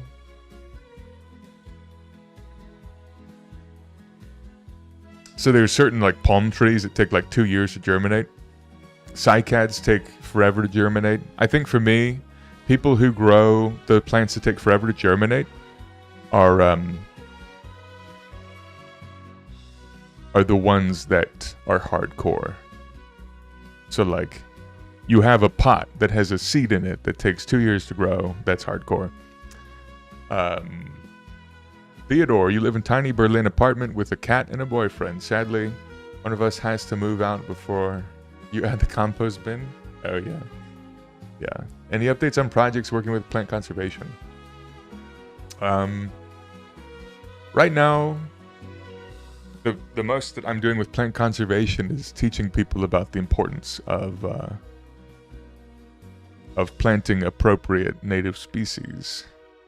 But I have some plants that are kind of rare and endangered in the wild, and I decided, I should register them as part of like an international like database of species, so that if someone says, hey, we need a cutting of this plant, I could be one of the like 500 people that can say, hey, if you want this one, we'll give it to you. And so I tried to do that, but I have to be like a registered botanical garden to do that. So then I said, well, let me make a botanical garden. But the thing is, I don't have a botanical garden. And so that is also my goal. In time, I want to have a botanical garden. And it might be small, it might be big, but it would allow me to provide resources to people throughout the world. Supposedly the minimum amount of space you need for hot composting, 3 cubic feet. Interesting. Forte. What plants would I compare to members of the Grove? Good question. That is a big question. We'll save that for a special streamathon. How about that, Forte? In October, we're going to be doing a streamathon fundraiser for Gamers Outrage. So let's do that activity then. I think that would be fun. Thoughts on Majesty Palm? Ooh, okay. I think they're so cute, but they don't grow well indoors. They need high humidity, and they basically live along rivers. Isn't that crazy that they're like a swamp? They're not a swamp palm, but they need a lot of water and high humidity, and they don't do well indoors. So, yeah, they always die and they get spider mites. I've grown them 3 times because they're like, oh, it's $20 at Home Depot. Turns out, I've lost $60 at Home Depot. Our friend, the seal of approval, is here. Duskborn. Do you approve of Duskborn having to go back to work tomorrow? He says no, he doesn't approve. He's the seal of disapproval right now. No, you shouldn't go back to work. Why? He says you're having a great time not working, so you shouldn't go back. Shay, the GoFundMe for the MCK Botanical Garden? Yeah. I think the best way to make that become a reality is by sharing the stuff that I do on social media. That is the best fundraiser, in sharing clips that you think are fun and educational, because then more people see my name, and then I can help people recognize, hey, I'm a good person to give space to grow plants to, so I can teach people about them. Anyway, Drew, you know it's not native, but you've been seeing all the naked lilies popping up. I don't know what naked lilies are. Imagine a society where we work alongside nature to help us develop communities compared to building walls around nature. That'd be lovely, right? One of the things that I think about frequently is like, oh, what if we ate... So I don't really eat red meat by virtue of being allergic to it. But what if we only ate red meat that was like indigenous to our area? We would be eating bison, not cows. What's with that red snake? What red snake? Oh, the thing? Oh, that is a tassel.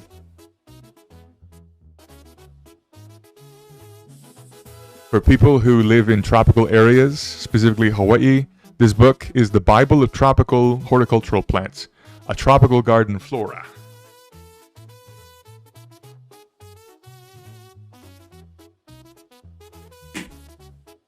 Yeah, this is the Bible of all the plants in tropical areas. I keep him smashed in a book. Yeah.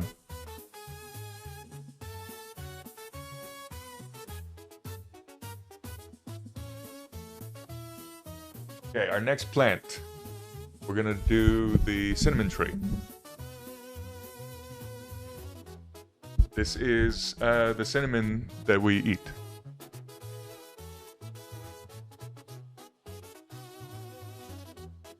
The bark is what we use. I wonder if I can pull it off.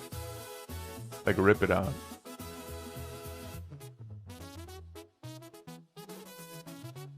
Nope. Pretty stuck. I'm not sure I'm gonna get it out unless I... Are those red stamens back there? I don't think so. I don't see any red stamens anywhere. Yeah. Thank you, Marcus. I think I'm just gonna have to peel it out.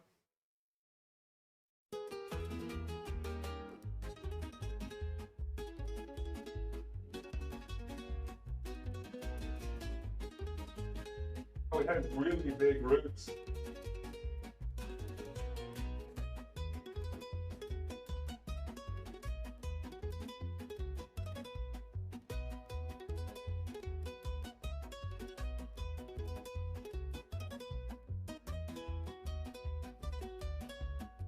It has intense roots, actually. Oh, they harvest cinnamon tree. Yeah, you scrape it off. Stamens by the elephant ear. Oh, those things... this one is not plastic. It looks plastic, though. This is like ceramic. Those red things. Let me pull this out and I'll show you those red things. Those are protective leaf covers that figs grow over their new leaves. I liken them to like a foreskin or something.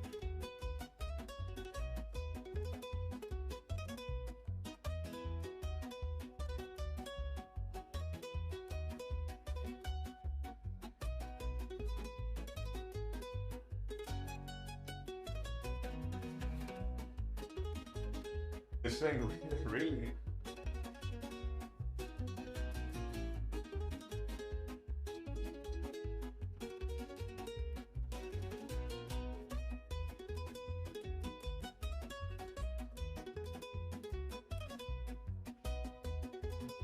This is crazy. Yeah, I could push through the bottom, but I put a little thing in there and it stops it. My shirt says beer, barbecue, and freedom. I bought it at Walmart as a joke. And now it's a comfy shirt. I'm not hurting her.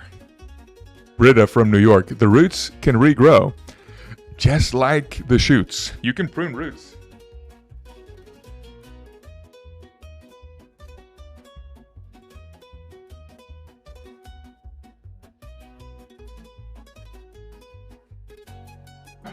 Okay.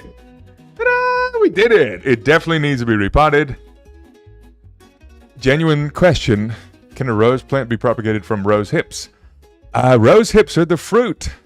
So there might be seeds in there. It's a good question. Are majority of them grafted? I don't know. I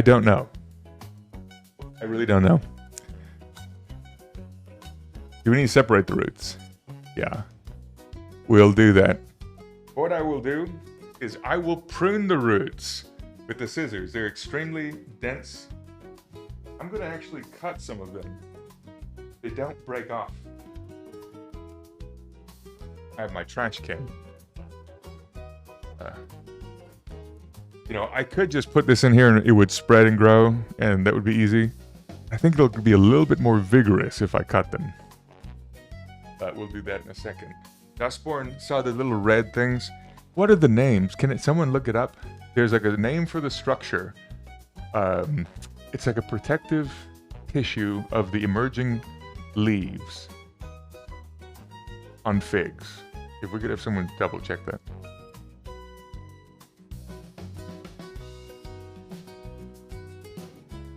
So, stipule or leaf sheath. Okay, thanks, Marcus. I guess leaf sheath is what I would say. Figs, as they grow, they create protective leaf sheaths, and on this particular species, the cultivated variety, the leaf sheath is bright red. What they do is they fall off at a certain point, and underneath all of the figs in my house, you'll see a bunch of little dried up pieces of plant tissue. Let's get a close-up of the leaf sheath.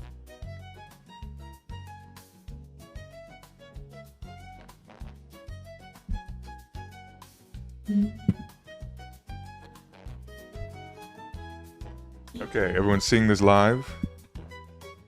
We got Marcus checking the name, so stipule or leaf sheath. The little red thing, they're gonna pull off immediately. Some people will peel them themselves.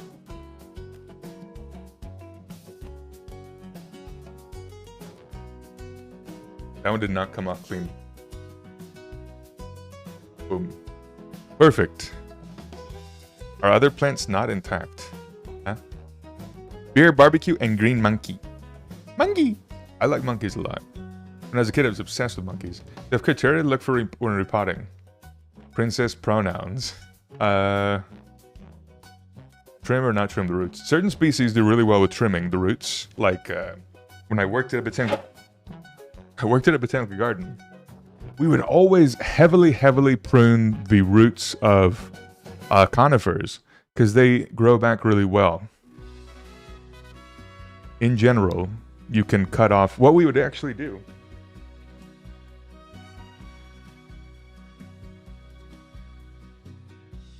is we would get a saw.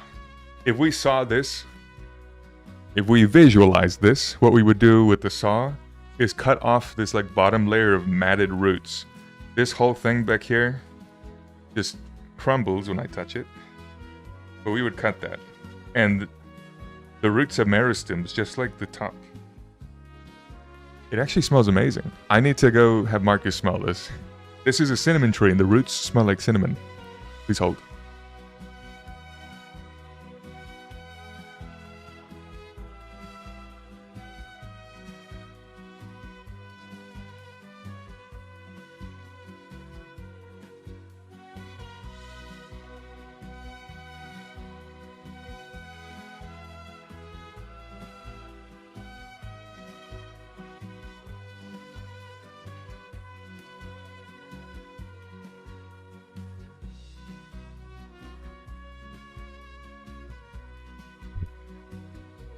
Anyway, yeah, these are falling apart. Forbidden ramen. It smells good to me. I like it. Anyway, I think what we're gonna do is we're gonna just repot it like this. I'm not gonna cut anything. It's okay.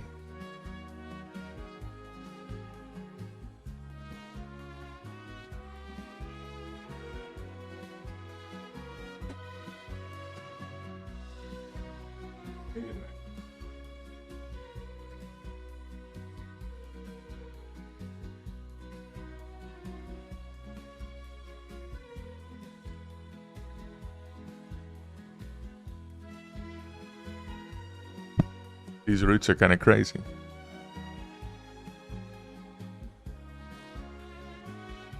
Omar God W79. You can call it a stipule, or the leaf sheath.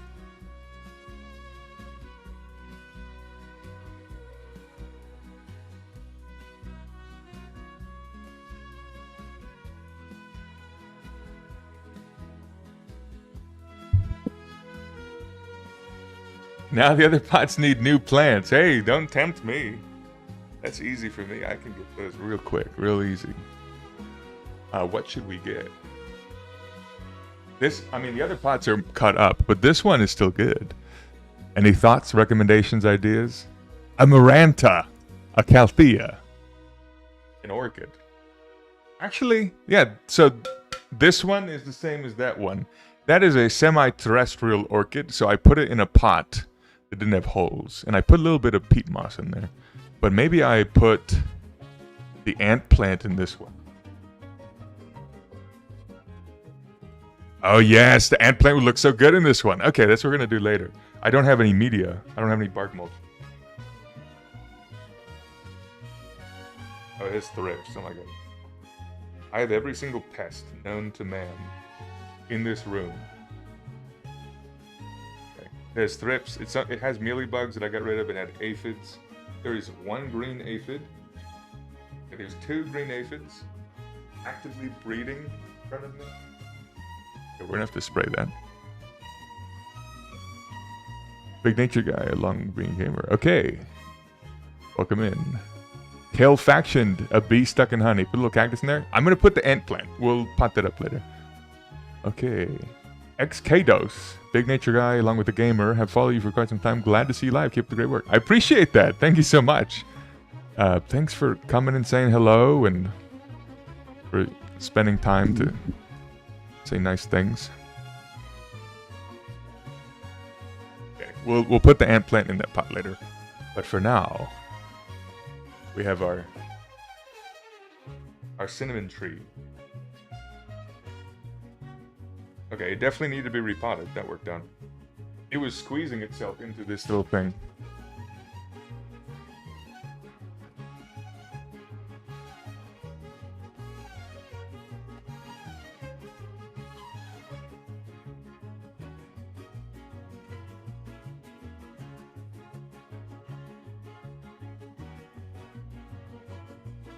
One of the nasty things about some of this potting media is it has a ton of tiny particulates. And it's kind of annoying because it's like dust getting everywhere. I should wear a mask, I think, at that point.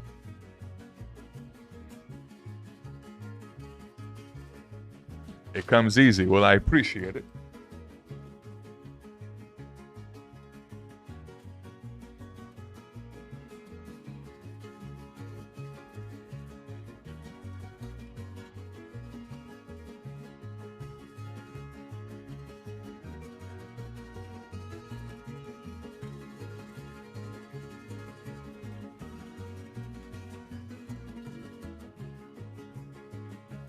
Okay, it's coming along.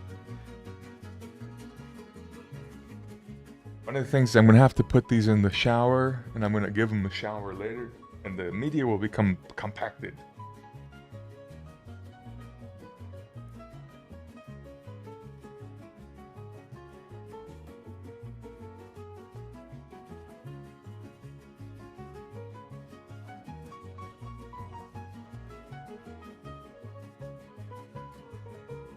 Okay. Are there any clothes that are made of actual plants? Yes. Cotton. Cotton is made of actual plants. Linen, I think, is from plants. There's a lot of I mean, most clothes we wear, blue jeans are made from plants. Swifty on YouTube had that question. XKDOS, if you may ask, what is my history with plants? I've been working with them for a long time. Like flowers when I was young? Yeah. Good question. I've been into plants since I was a little kid. When I was really young, we'd visit my grandparents in Houston. And Houston is this subtropical place where they had all these big pothos. They had pothos plants outside growing on their shed. And they had big old leaves. And I was amazed by all the plants. And they had aloe vera and mint and a bunch of different things. And I said, wow, those are really cool. And then my parents were like, okay, he seems to be into plants. So let's get him into a summer camp. So when I was in 3rd grade, I went to a botanical garden summer camp for 1 week. And each day of the week, we spent a different time.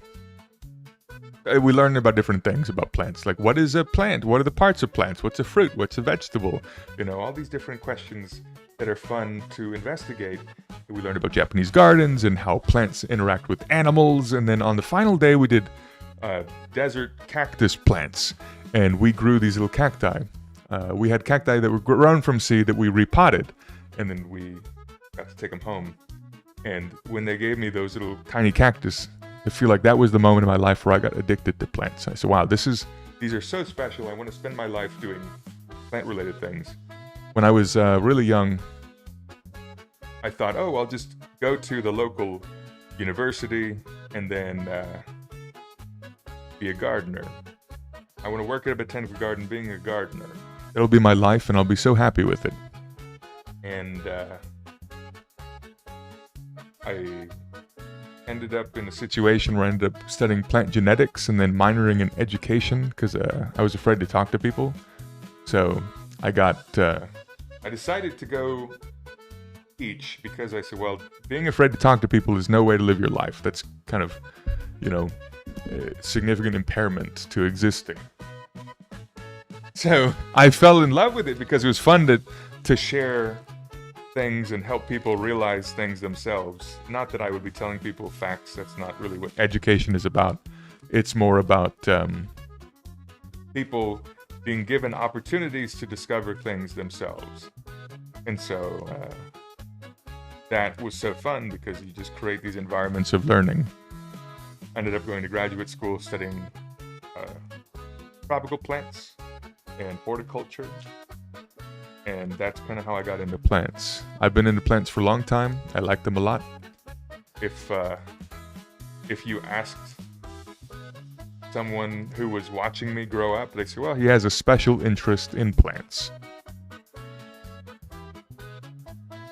Adansonii, my window, I have half of this room is windows, floor to ceiling, and it's south facing and west facing. So afternoon, a lot of sun. I am growing some full sun plants to decent good effect. Biggest chat, Green Monkey. The chat is, we got a lot of folks chatting on YouTube and on Twitch. Clothes being made from plants is as mind-blowing as Waymo. I know, right? The fibers of plants. Plants are made of fiber, and fiber is made of cell walls. And so, like cotton fruit itself is filled with little filamentous fibers. And those little fibers can then be strung out and stitched together, or like woven together. That's how we get like strings of cotton. And then you take those and then make fabrics and all that. What am I going to do with the gigantic pot behind me? Good question. The big pot was, these guys were in the big pot, and it was filled with water. I found that out in the garbage. It was trash. Someone didn't want it. I saw I could use for a video. I could dress up like a plant and sit in a pot. I ended up using it for the elephant ear. They like to be submerged in water. If you've been to Hawaii, you've seen they have the lo'i, which is the field of taro. And this is taro, basically. You can take the stem and smash it into poi, and you get a starch. If you have any ferns, Astromere, you're asking the right person. I love ferns. They're so hard to grow indoors. There's only really 2 I've been able to grow successfully indoors, and it's 2 of them I have right now. The bird's nest fern, and let me go get the other one. I forgot the name of the other one.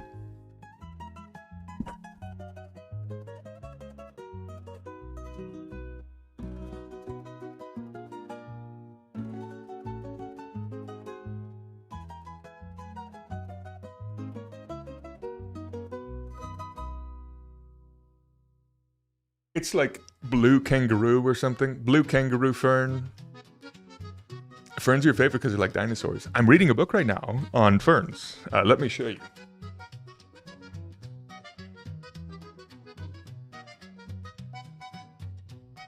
If you know the Instagram channel Let's Botanize, the guy who's often talking, his name is Jacob. He wrote a book with a friend, and I guess they're not. Maybe they're friends. I don't know if they're friends or not. But they wrote a book together. Bei Wei Li.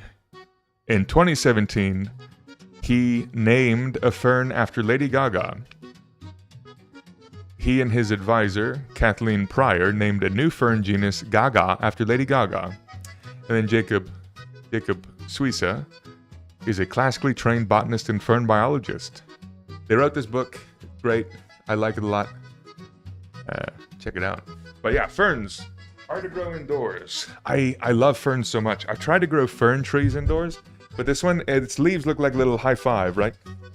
The rhizome is orange. It has orange scales. Let's see if we can zoom in on this.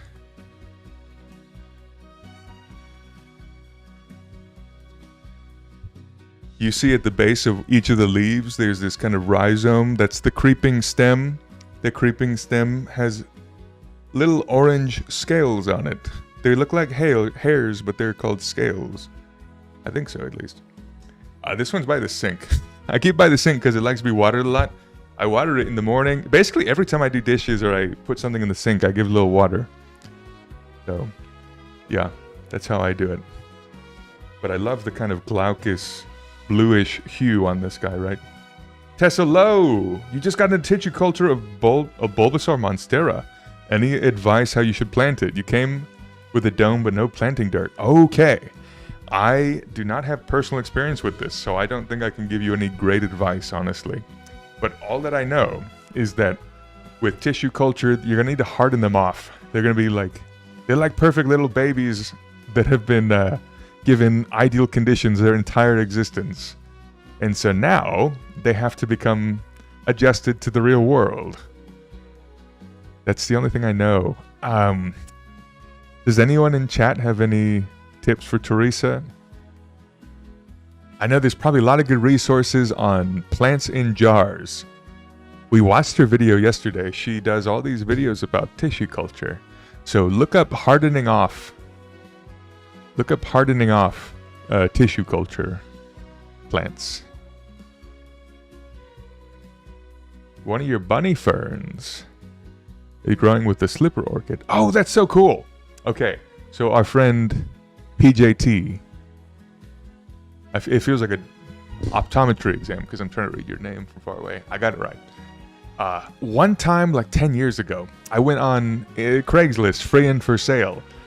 And I always looked at the free plants. And someone said, hey, I live in downtown Oakland, but you got to come at like 11 o'clock at night and I got a free plant for you. I said, hey, I don't know if this is a good idea, but I'm going to go because there could be a free plant. And so I was, driving to downtown Oakland at 11 p.m. And then I went to this house and walked inside and they said, here you go. And it was a kangaroo fern with an orchid, and it was beautiful. They were growing inside of each other. It was quite beautiful. And so I wish I could do that again. Maybe I'll do that sometime soon. Grow an orchid with a fern. You got an experience in dog training, but you hope little Bulbasaur does well, Teresa. Okay. Yeah. So Teresa, hopefully you can get some good tips. They were very happy. Yeah. They have similar growing conditions, right? Do I like micro Encephalosaurus? I don't know that one. I'm gonna look it up. It sounds like a cactus. Hey kid, you got plants? I know, right? It seems suspicious, and I just like plants, so micro. Oh, this is a dinosaur. Do I like this dinosaur? Oh, cute. Okay, we're gonna take a look. Do I like him? Obviously, yes. He's adorable. This is the guy. Microencephalosaurus. There's a lot of cacti that seem to have similar sounding names. We should have a game. Is that a dinosaur or a cactus? Do I like him? Yeah. Is he my brother? Yes. Are we friends? Of course.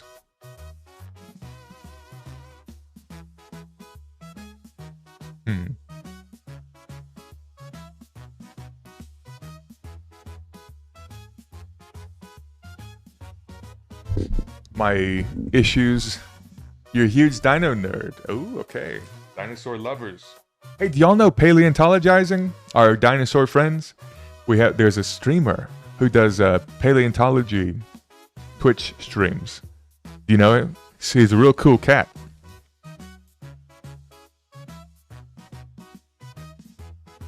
Paleontologizing. Look him up. Yeah. Paleontologizing.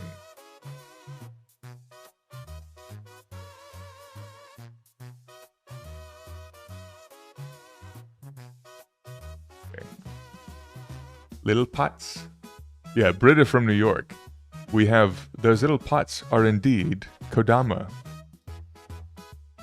Kodama spirits. Everyone here is so cool. Yeah, I know, right? We got a lot of cool cats up in here.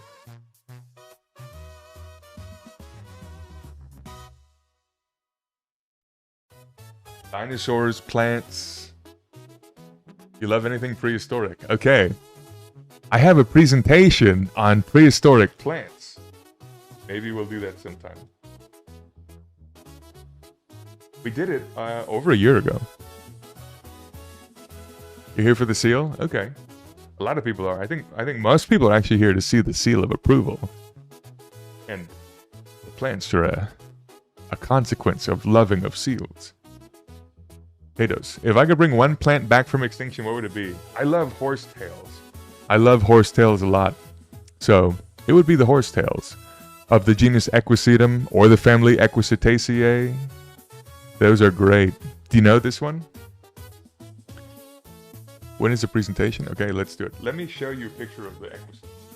Now, there's some Equisetum nowadays are only 12 to 18 inches tall.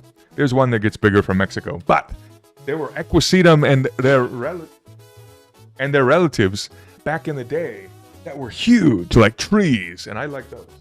I would resurrect those. Let's pull this up. Jay, hello. Favorite plant? I like cacti. My favorite plant family is Cactaceae, the cactus family. I have a tiny crack of sun that comes in. Okay, what are we looking at? Horsetails. Horte. You'll like them because it's a plant looks most like a horse.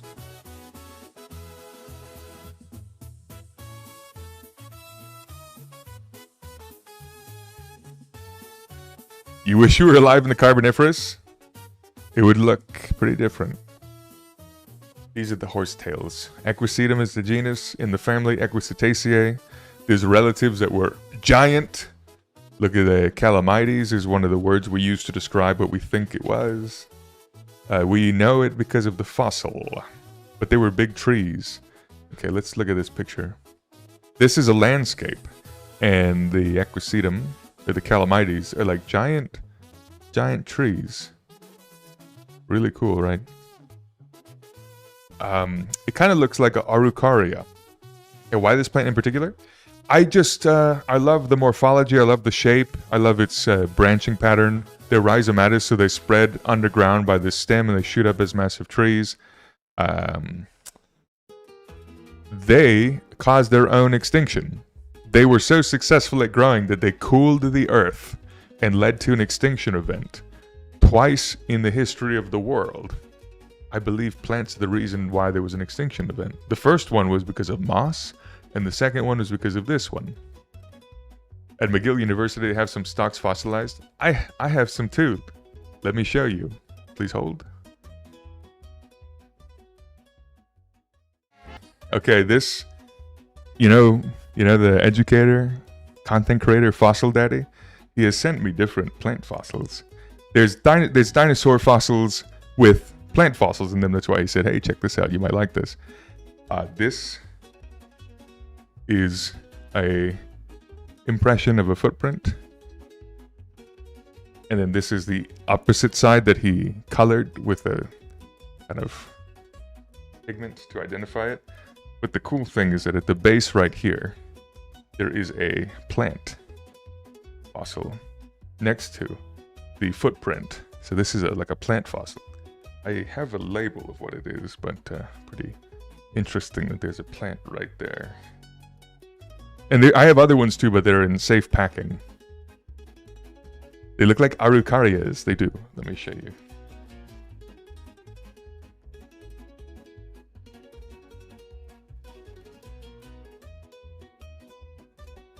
Gotta Google it. Yeah, so I like araucaria a lot. They're also an ancient genus. Araucaria. They're these weird conifers that you might have seen. I made videos on them. Araucaria heterophylla. This one. They have this very distinct morphological, like a architectural branching pattern.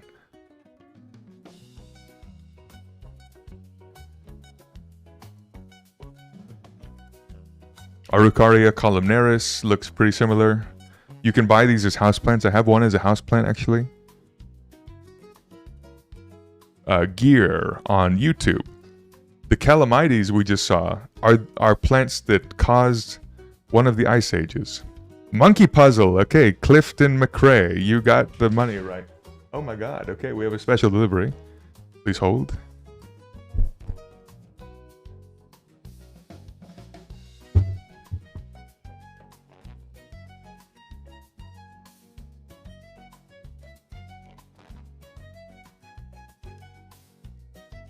Ugh.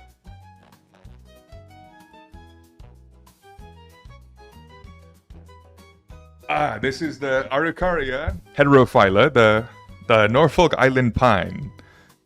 This one is it's called heterophylla for a particular reason. What does hetero mean? You know.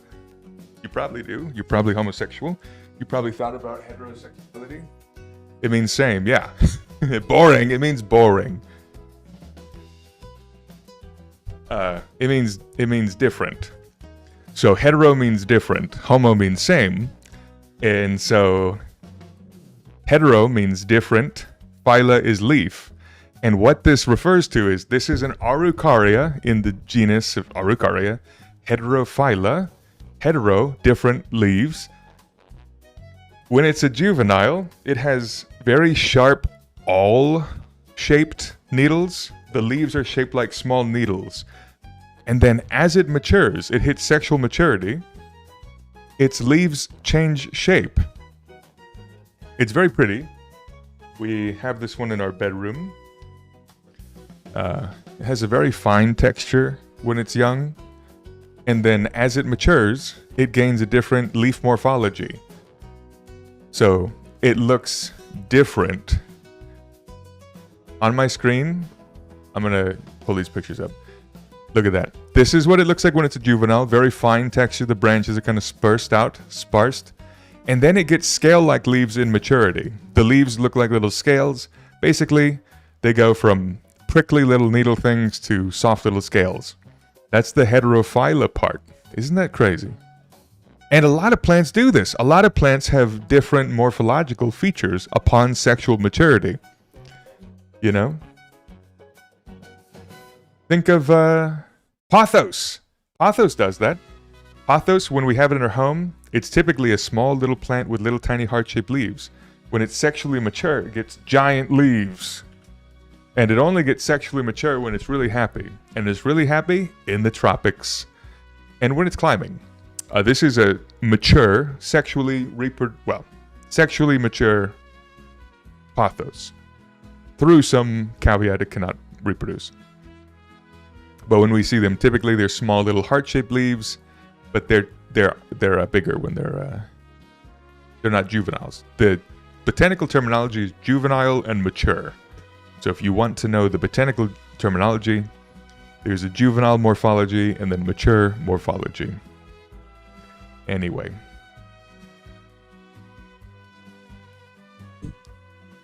Yeah. Araucaria heterophylla. Norfolk Island. Norfolk Island is a strange island. I think there were no people. I think the British discovered it. No one lived there before. The Tripster. Interesting. I'm glad you find it interesting. I do. That's why I talk about it all day. There's a bunch of islands. To me, the craziest thing are islands where no one lived there until like British Navy accidentally discovered it. I think Norfolk Island is one of them. Howe's Island. There's another island called Howe's Island. And I think what they found in archaeology and anthropology was that for a short period of time, people had lived there and they left because it wasn't really like conducive for life. So yeah, islands that have no indigenous population. Okay.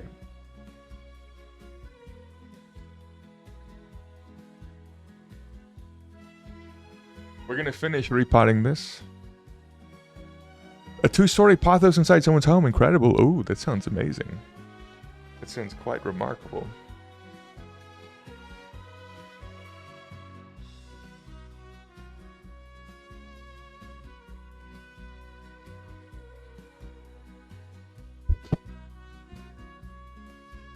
Green monkey. Y'all know all kinds of plant names. I'm just here because of the Pokemon? Okay, well. Hey, people who like Pokemon are pretty much the same as people who like plants. There's a lot of different ones and they're all really interesting. The island said bad internet, that's what I wanted to.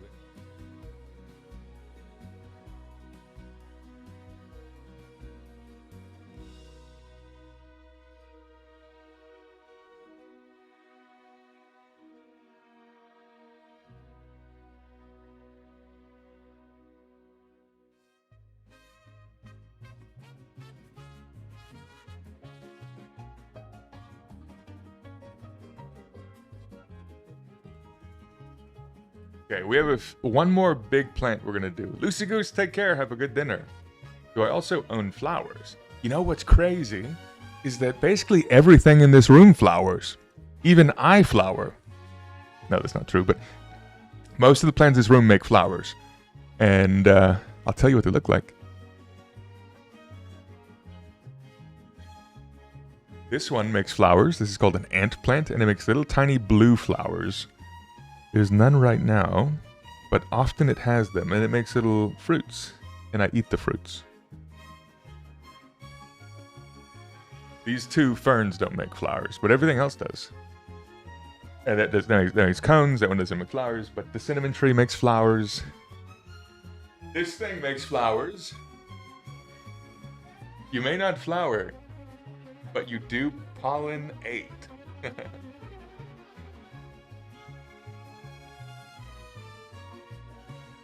This one is a colocasia. You know taro? This is basically ornamental taro. I'm going to put it in this pot. I had something else in this pot and it had an issue. I'm not going to change the soil, but I am going to take this out. This one is called like Hawaiian Punch, I think. Oh, Brother Panda. Okay, I was right about the spider plant roots. Their big nodules are so weird. Right? Did you take photos? Put them on Instagram or something. Put that on a shirt. Put that on a t-shirt. Yeah. You could put, what was that thing about soap? Use Dawn with a duck. What is our soap command? Anyway, we're going to repot this one. This plant, I think, is also root bound.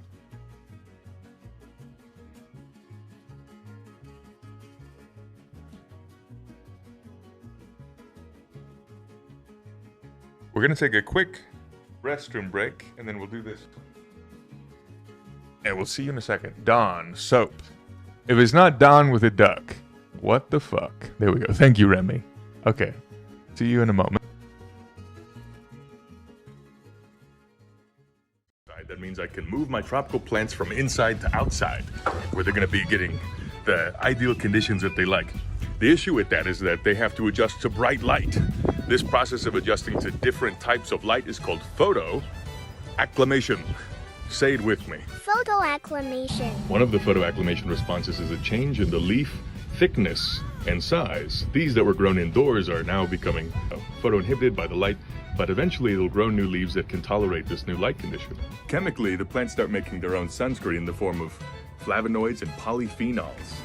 But my favorite one is called photorelocation, which is when the chloroplasts move so that they get less light. In weak light conditions, the chloroplasts line up so they can get as much light as possible. In high light, they actually can even become parallel to the incoming light, so they can get less light because too much light will cause photoinhibition. When you come to Zilker Botanical Garden, you might see these, especially if you look up into the trees. This is called ball moss because it is a ball, but is it a moss? No, it's not really a moss. Some people think that these things sticking out remind them of moss. Those are actually the flowers, but this is related to pineapple. It's in the genus Tillandsia. You might know those air plants we have at home. Well, this is the same one, except it's native to Texas. So come see the native Texas air plants at Zilker Botanical Garden.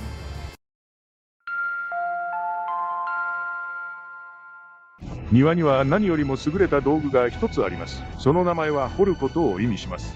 そして掘る音を表すユニモにペディックな言葉です。このツールは雑草を刈り取る植物の移動車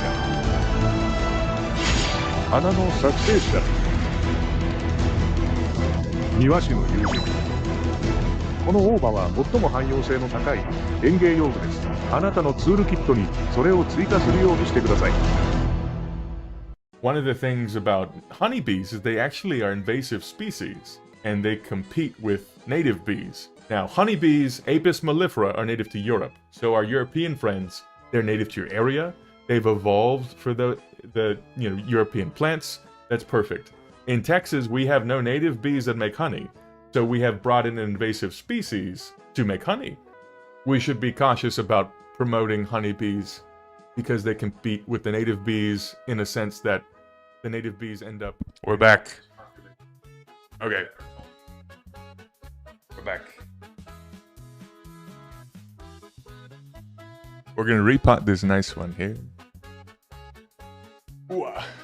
Welcome. Thank you, Remy. You have a Stella de Oro lily. Rose out dying. Rose are drying out. Trying to keep it alive. Better all watering. Pondering an oat redemption that can run Cicero. Cicero is our little robot that eats the dirt off the ground.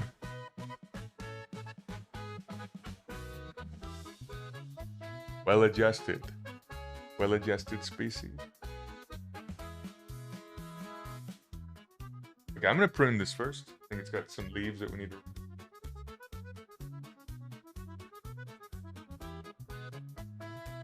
It has extremely spongy petioles. The base of the leaf connects.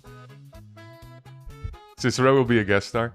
The stem of the leaf is called the petiole, and it's really spongy. Any plant that has really spongy petioles means it survives in submerged, wet conditions. It's like saturated in water. So this plant often lives in flooded areas, and you can tell any plant that has a squishy base of the leaf, the stem of the leaf, it lives in water. Like it's submerged roots, not completely.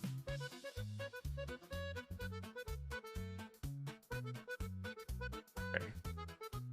Cicero would be a good guest star. Yeah. I might have to cut this pot. This would be a great guest star, actually.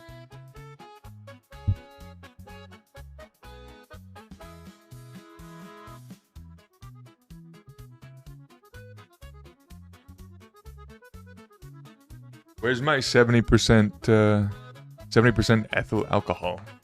Eat that.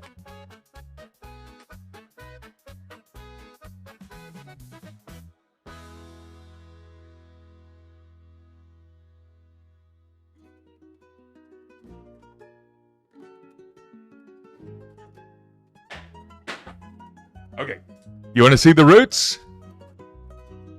You ready? They're pink. I knew it was pink. Is sponginess for buoyancy. The sponginess of the petiole is specifically for transporting air to the roots. If the plant is in water all the way up to the... If all the roots are submerged in water, they need oxygen still for the mitochondria. You know, they have respiration. They need oxygen to breathe and to grow. And so the leaf has little stomata, the little mouth, that moves air down the petiole through the spongy aerenchyma. Those cells are called aerenchyma. But look at that. Pink roots. You can see the pink. Isn't that crazy?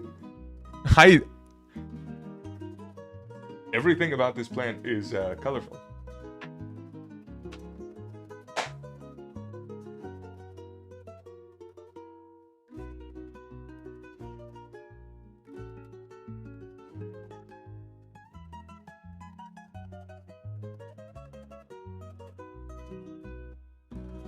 Pink roots. Isn't that something special?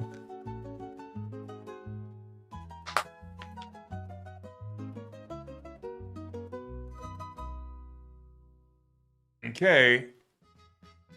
You like the pink stems? Yeah. That's one of the appeals of this particular cultivated variety. This is not wild, naturally occurring. This has been bred. The roots are pink. This little stem is this is the leaf technically. The stem is actually an underground little potato thing. So the stem looks like a little potato in the soil, and then the leaves have a pink petiole, and the more sun it gets, the more vibrant it gets. So I've been giving it full sun, which is not typical. You typically don't give these plants full sun, but it only gets full sun for like half the day. So they form a little heart. Yeah, they do. They are cordate. If you're trying to be real fancy pants, you know, botanical person, you say, well, the leaves are cordate, which means they're shaped like a heart. Or if you're normal, you say it's heart-shaped.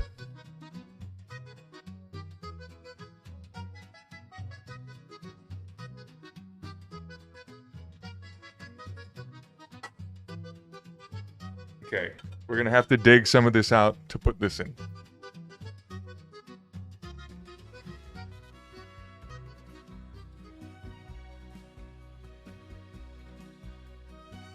The media that's in here holds a lot of moisture, so I think we'll be quite happy. Is JP still here? JP, do you know what the Osmocote capsules are made of? Are they plastic? They can't be plastic. But they don't break down.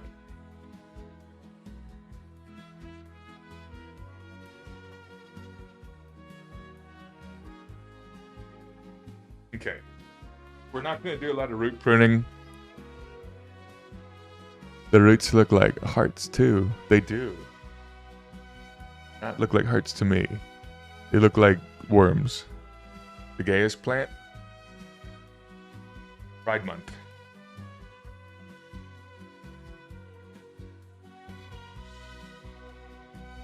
I'm going to hold it carefully. I don't want it to fall and break.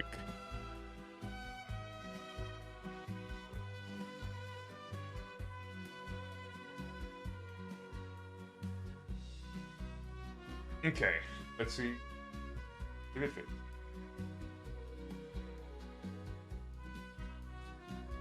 This is not a good technique, honestly, but it's okay. Cute.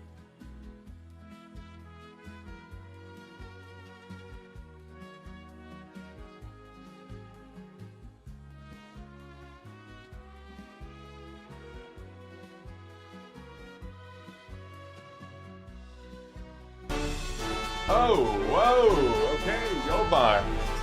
Fortune fish.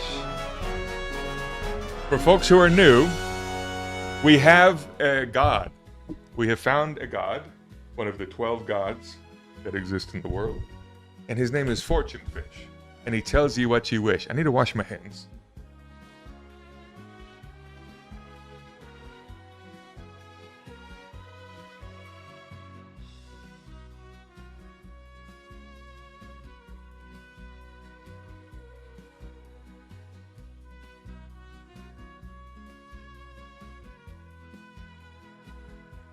Okay. And he gives you fortunes. Okay, Yoban, you ready? Fortune fish will tell you what you wish. I don't make the rules. You like to be read your fortune on authentic personalities and friendship. Okay. There's many gods here. Okay, let's see what you get. You will learn the value of a kind word. The fish hath spoken. I know you know that, though. I wish on Fortune Fish. To get Fortune Fish, it's a Twitch redemption. So you have to be on the Twitch stream and collect the channel points. Well, Yoban, hopefully that was nice. Authentic friendships.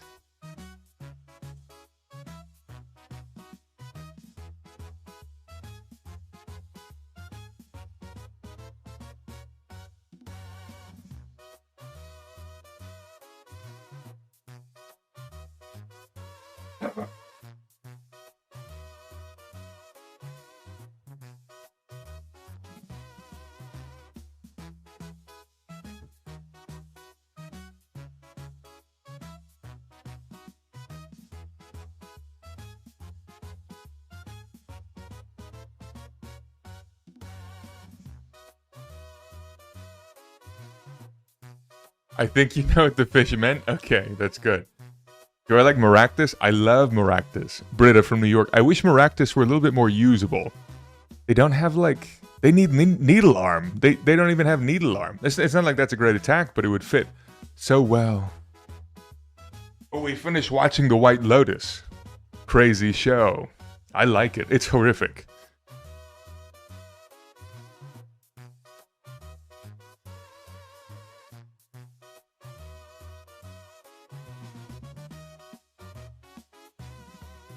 Finished watching all seasons. The final episode of season 3. I have never been more uncomfortable watching media in my life. I've seen a lot of uncomfortable media, like VeggieTales and Jake Paul, but this was easily the most unpleasant. I was constantly like, oh my god, oh my god, oh my god, you know? It's so good. My favorite was season 2. I think the final season of the Thailand one was so incredible. The final episode of the Thailand season was incredible. I think overall it didn't like build for me as well, but they're all quite good. I like season 2 and then season 1. For me, season 1 constantly got better with each episode.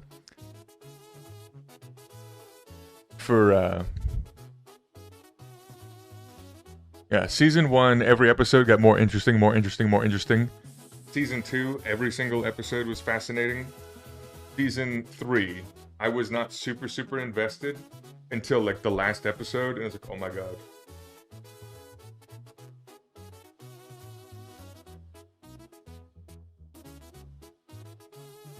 Yeah, it's quite good. Uncomfortable media, such as Season 2 is quite amazing. Yeah. There's so much great tension. The writing is so well done. There's like themes throughout the seasons as well, which I kind of like. I like the way that all the characters are written. No one's like very likable,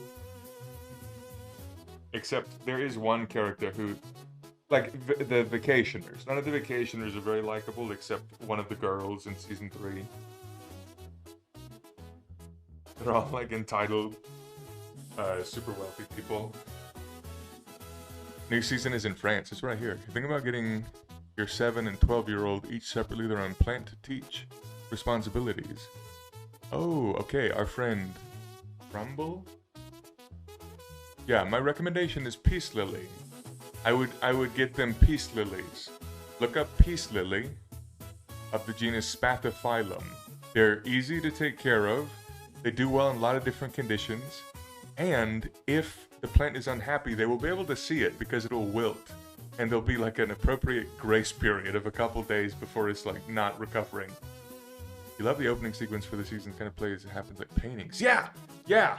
It's quite pretty. It's like often I want to skip the openings to most things. But White Lotus is one of the few they like. Ingrid Goes West. Enjoy her.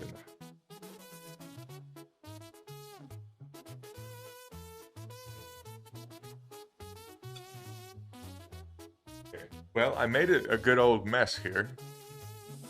Relaxing Wave, good to see you. It's still your birthday, right?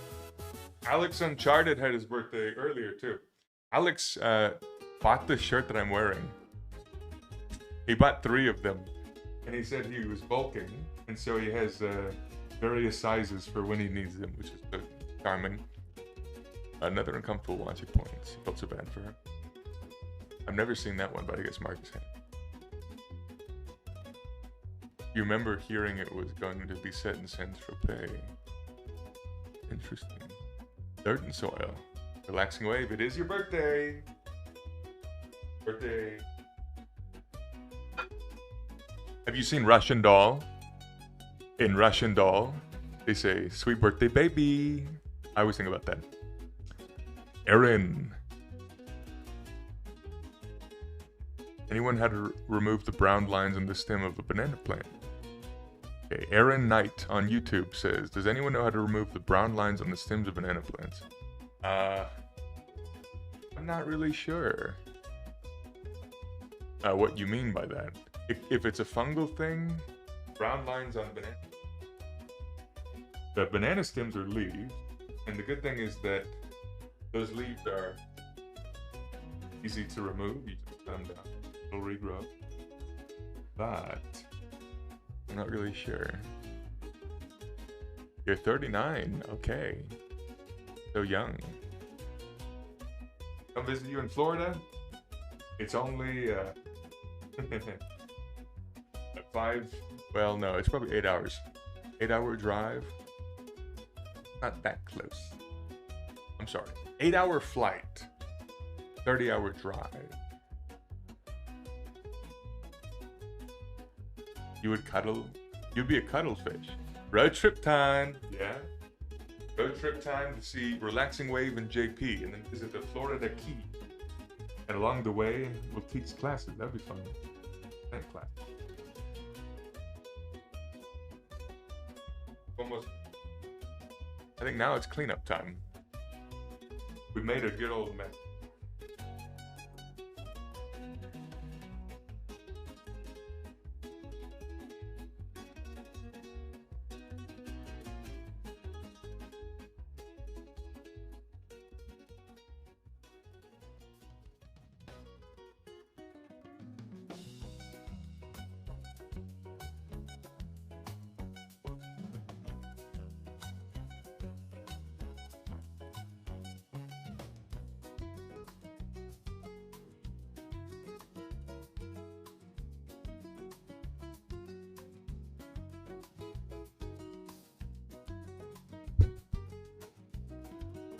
Matthew's Botanical Road Trip across America. We start tomorrow? Oh, yeah. Okay. I mean, that's the goal, Marcus. Let's make it happen. The Leaf game. You have to check out Leafy Corner. I've never heard of Leafy Corner. What is that? I love the Hotel Manager in Season 2. I liked the Hotel Manager from Season 1 a little bit more. But they're both fun. Armand. I love Armand. Something about him. I don't know what it is. Mustaches and aloha shirts. I like that. I think I wanted to be him. I just wanted to be him constantly. Not that he was someone I wanted to be personally, but I liked his aesthetic, obviously. My arms are bigger than your dreams. Dream bigger. What I see, looks like you open up a plant shop. Okay, we gotta look this up.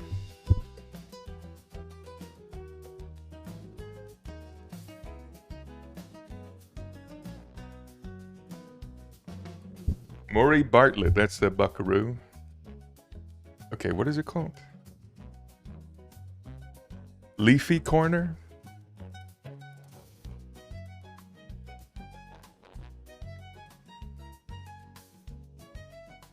Oh, this is cute. Okay, maybe we'll play. Maybe this week. When does it come out? Is it already out? I can play on the Switch. That'd be great.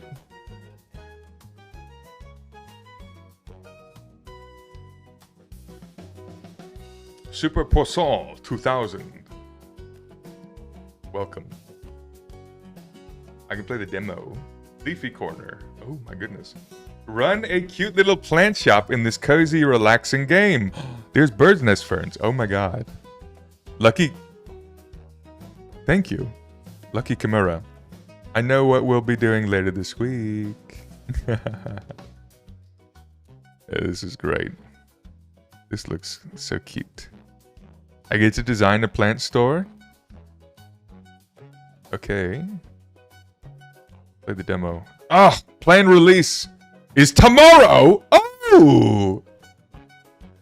It comes out tomorrow? This game plans to unlock in 15 hours. Guess who's going to be streaming tomorrow?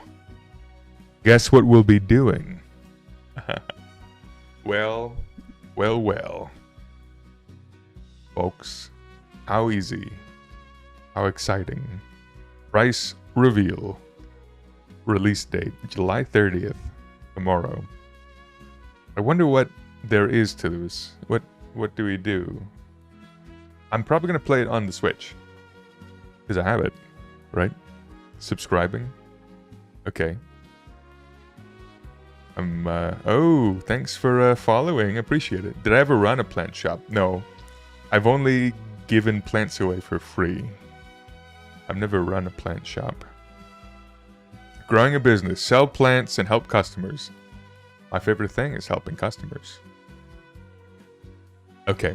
Well, we'll be streaming tomorrow. You put the Pocopia thing in Discord. Once we've had our fill of this. Okay, here's a Calthea, a Dracana, Lucky Bamboo.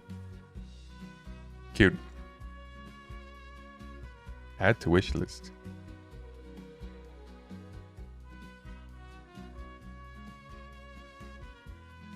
Thank you all for hanging out. I appreciate it. It's been really fun. I've loved repotting the plants with y'all and answering some questions. A lot of questions, actually. If you liked what we did here today, feel free to follow or subscribe. 10,000 kisses to everyone. I know, right? Sea Slug, and you're gonna get this.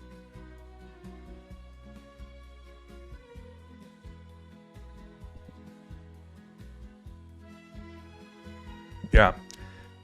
Well, Salty Boy, this guy gets it. Yeah, thank you. All right. Well, thanks for hanging out. We're gonna say, see you tomorrow. We'll be playing the Leafy Corner. I gotta get all this. Yeah, Marcus, we're gonna say goodbye right now. Should I not? I think I need to clean this room and I gotta eat, and I got some other stuff. So, why though? We'll see everyone later, tomorrow. Thank you all for hanging out. Yeah. We'll see you tomorrow. We'll be playing this game. I'll drink some water. I'm going to clean this room, have some dinner. I'm going to play Power World tonight with my friends. I'm excited for that. I like that game. Good night, everyone. Take care. Nana. See you later. Kuran, Yolban, Sassy Frog, Zio, Marcus, Tripster, Nightly, Green Monkey, Forte, Tripster, Sea Sluggin. Take care. We'll see you in Discord world, and we'll see you tomorrow. You wish you get some consistency. Yeah. All right. Bye.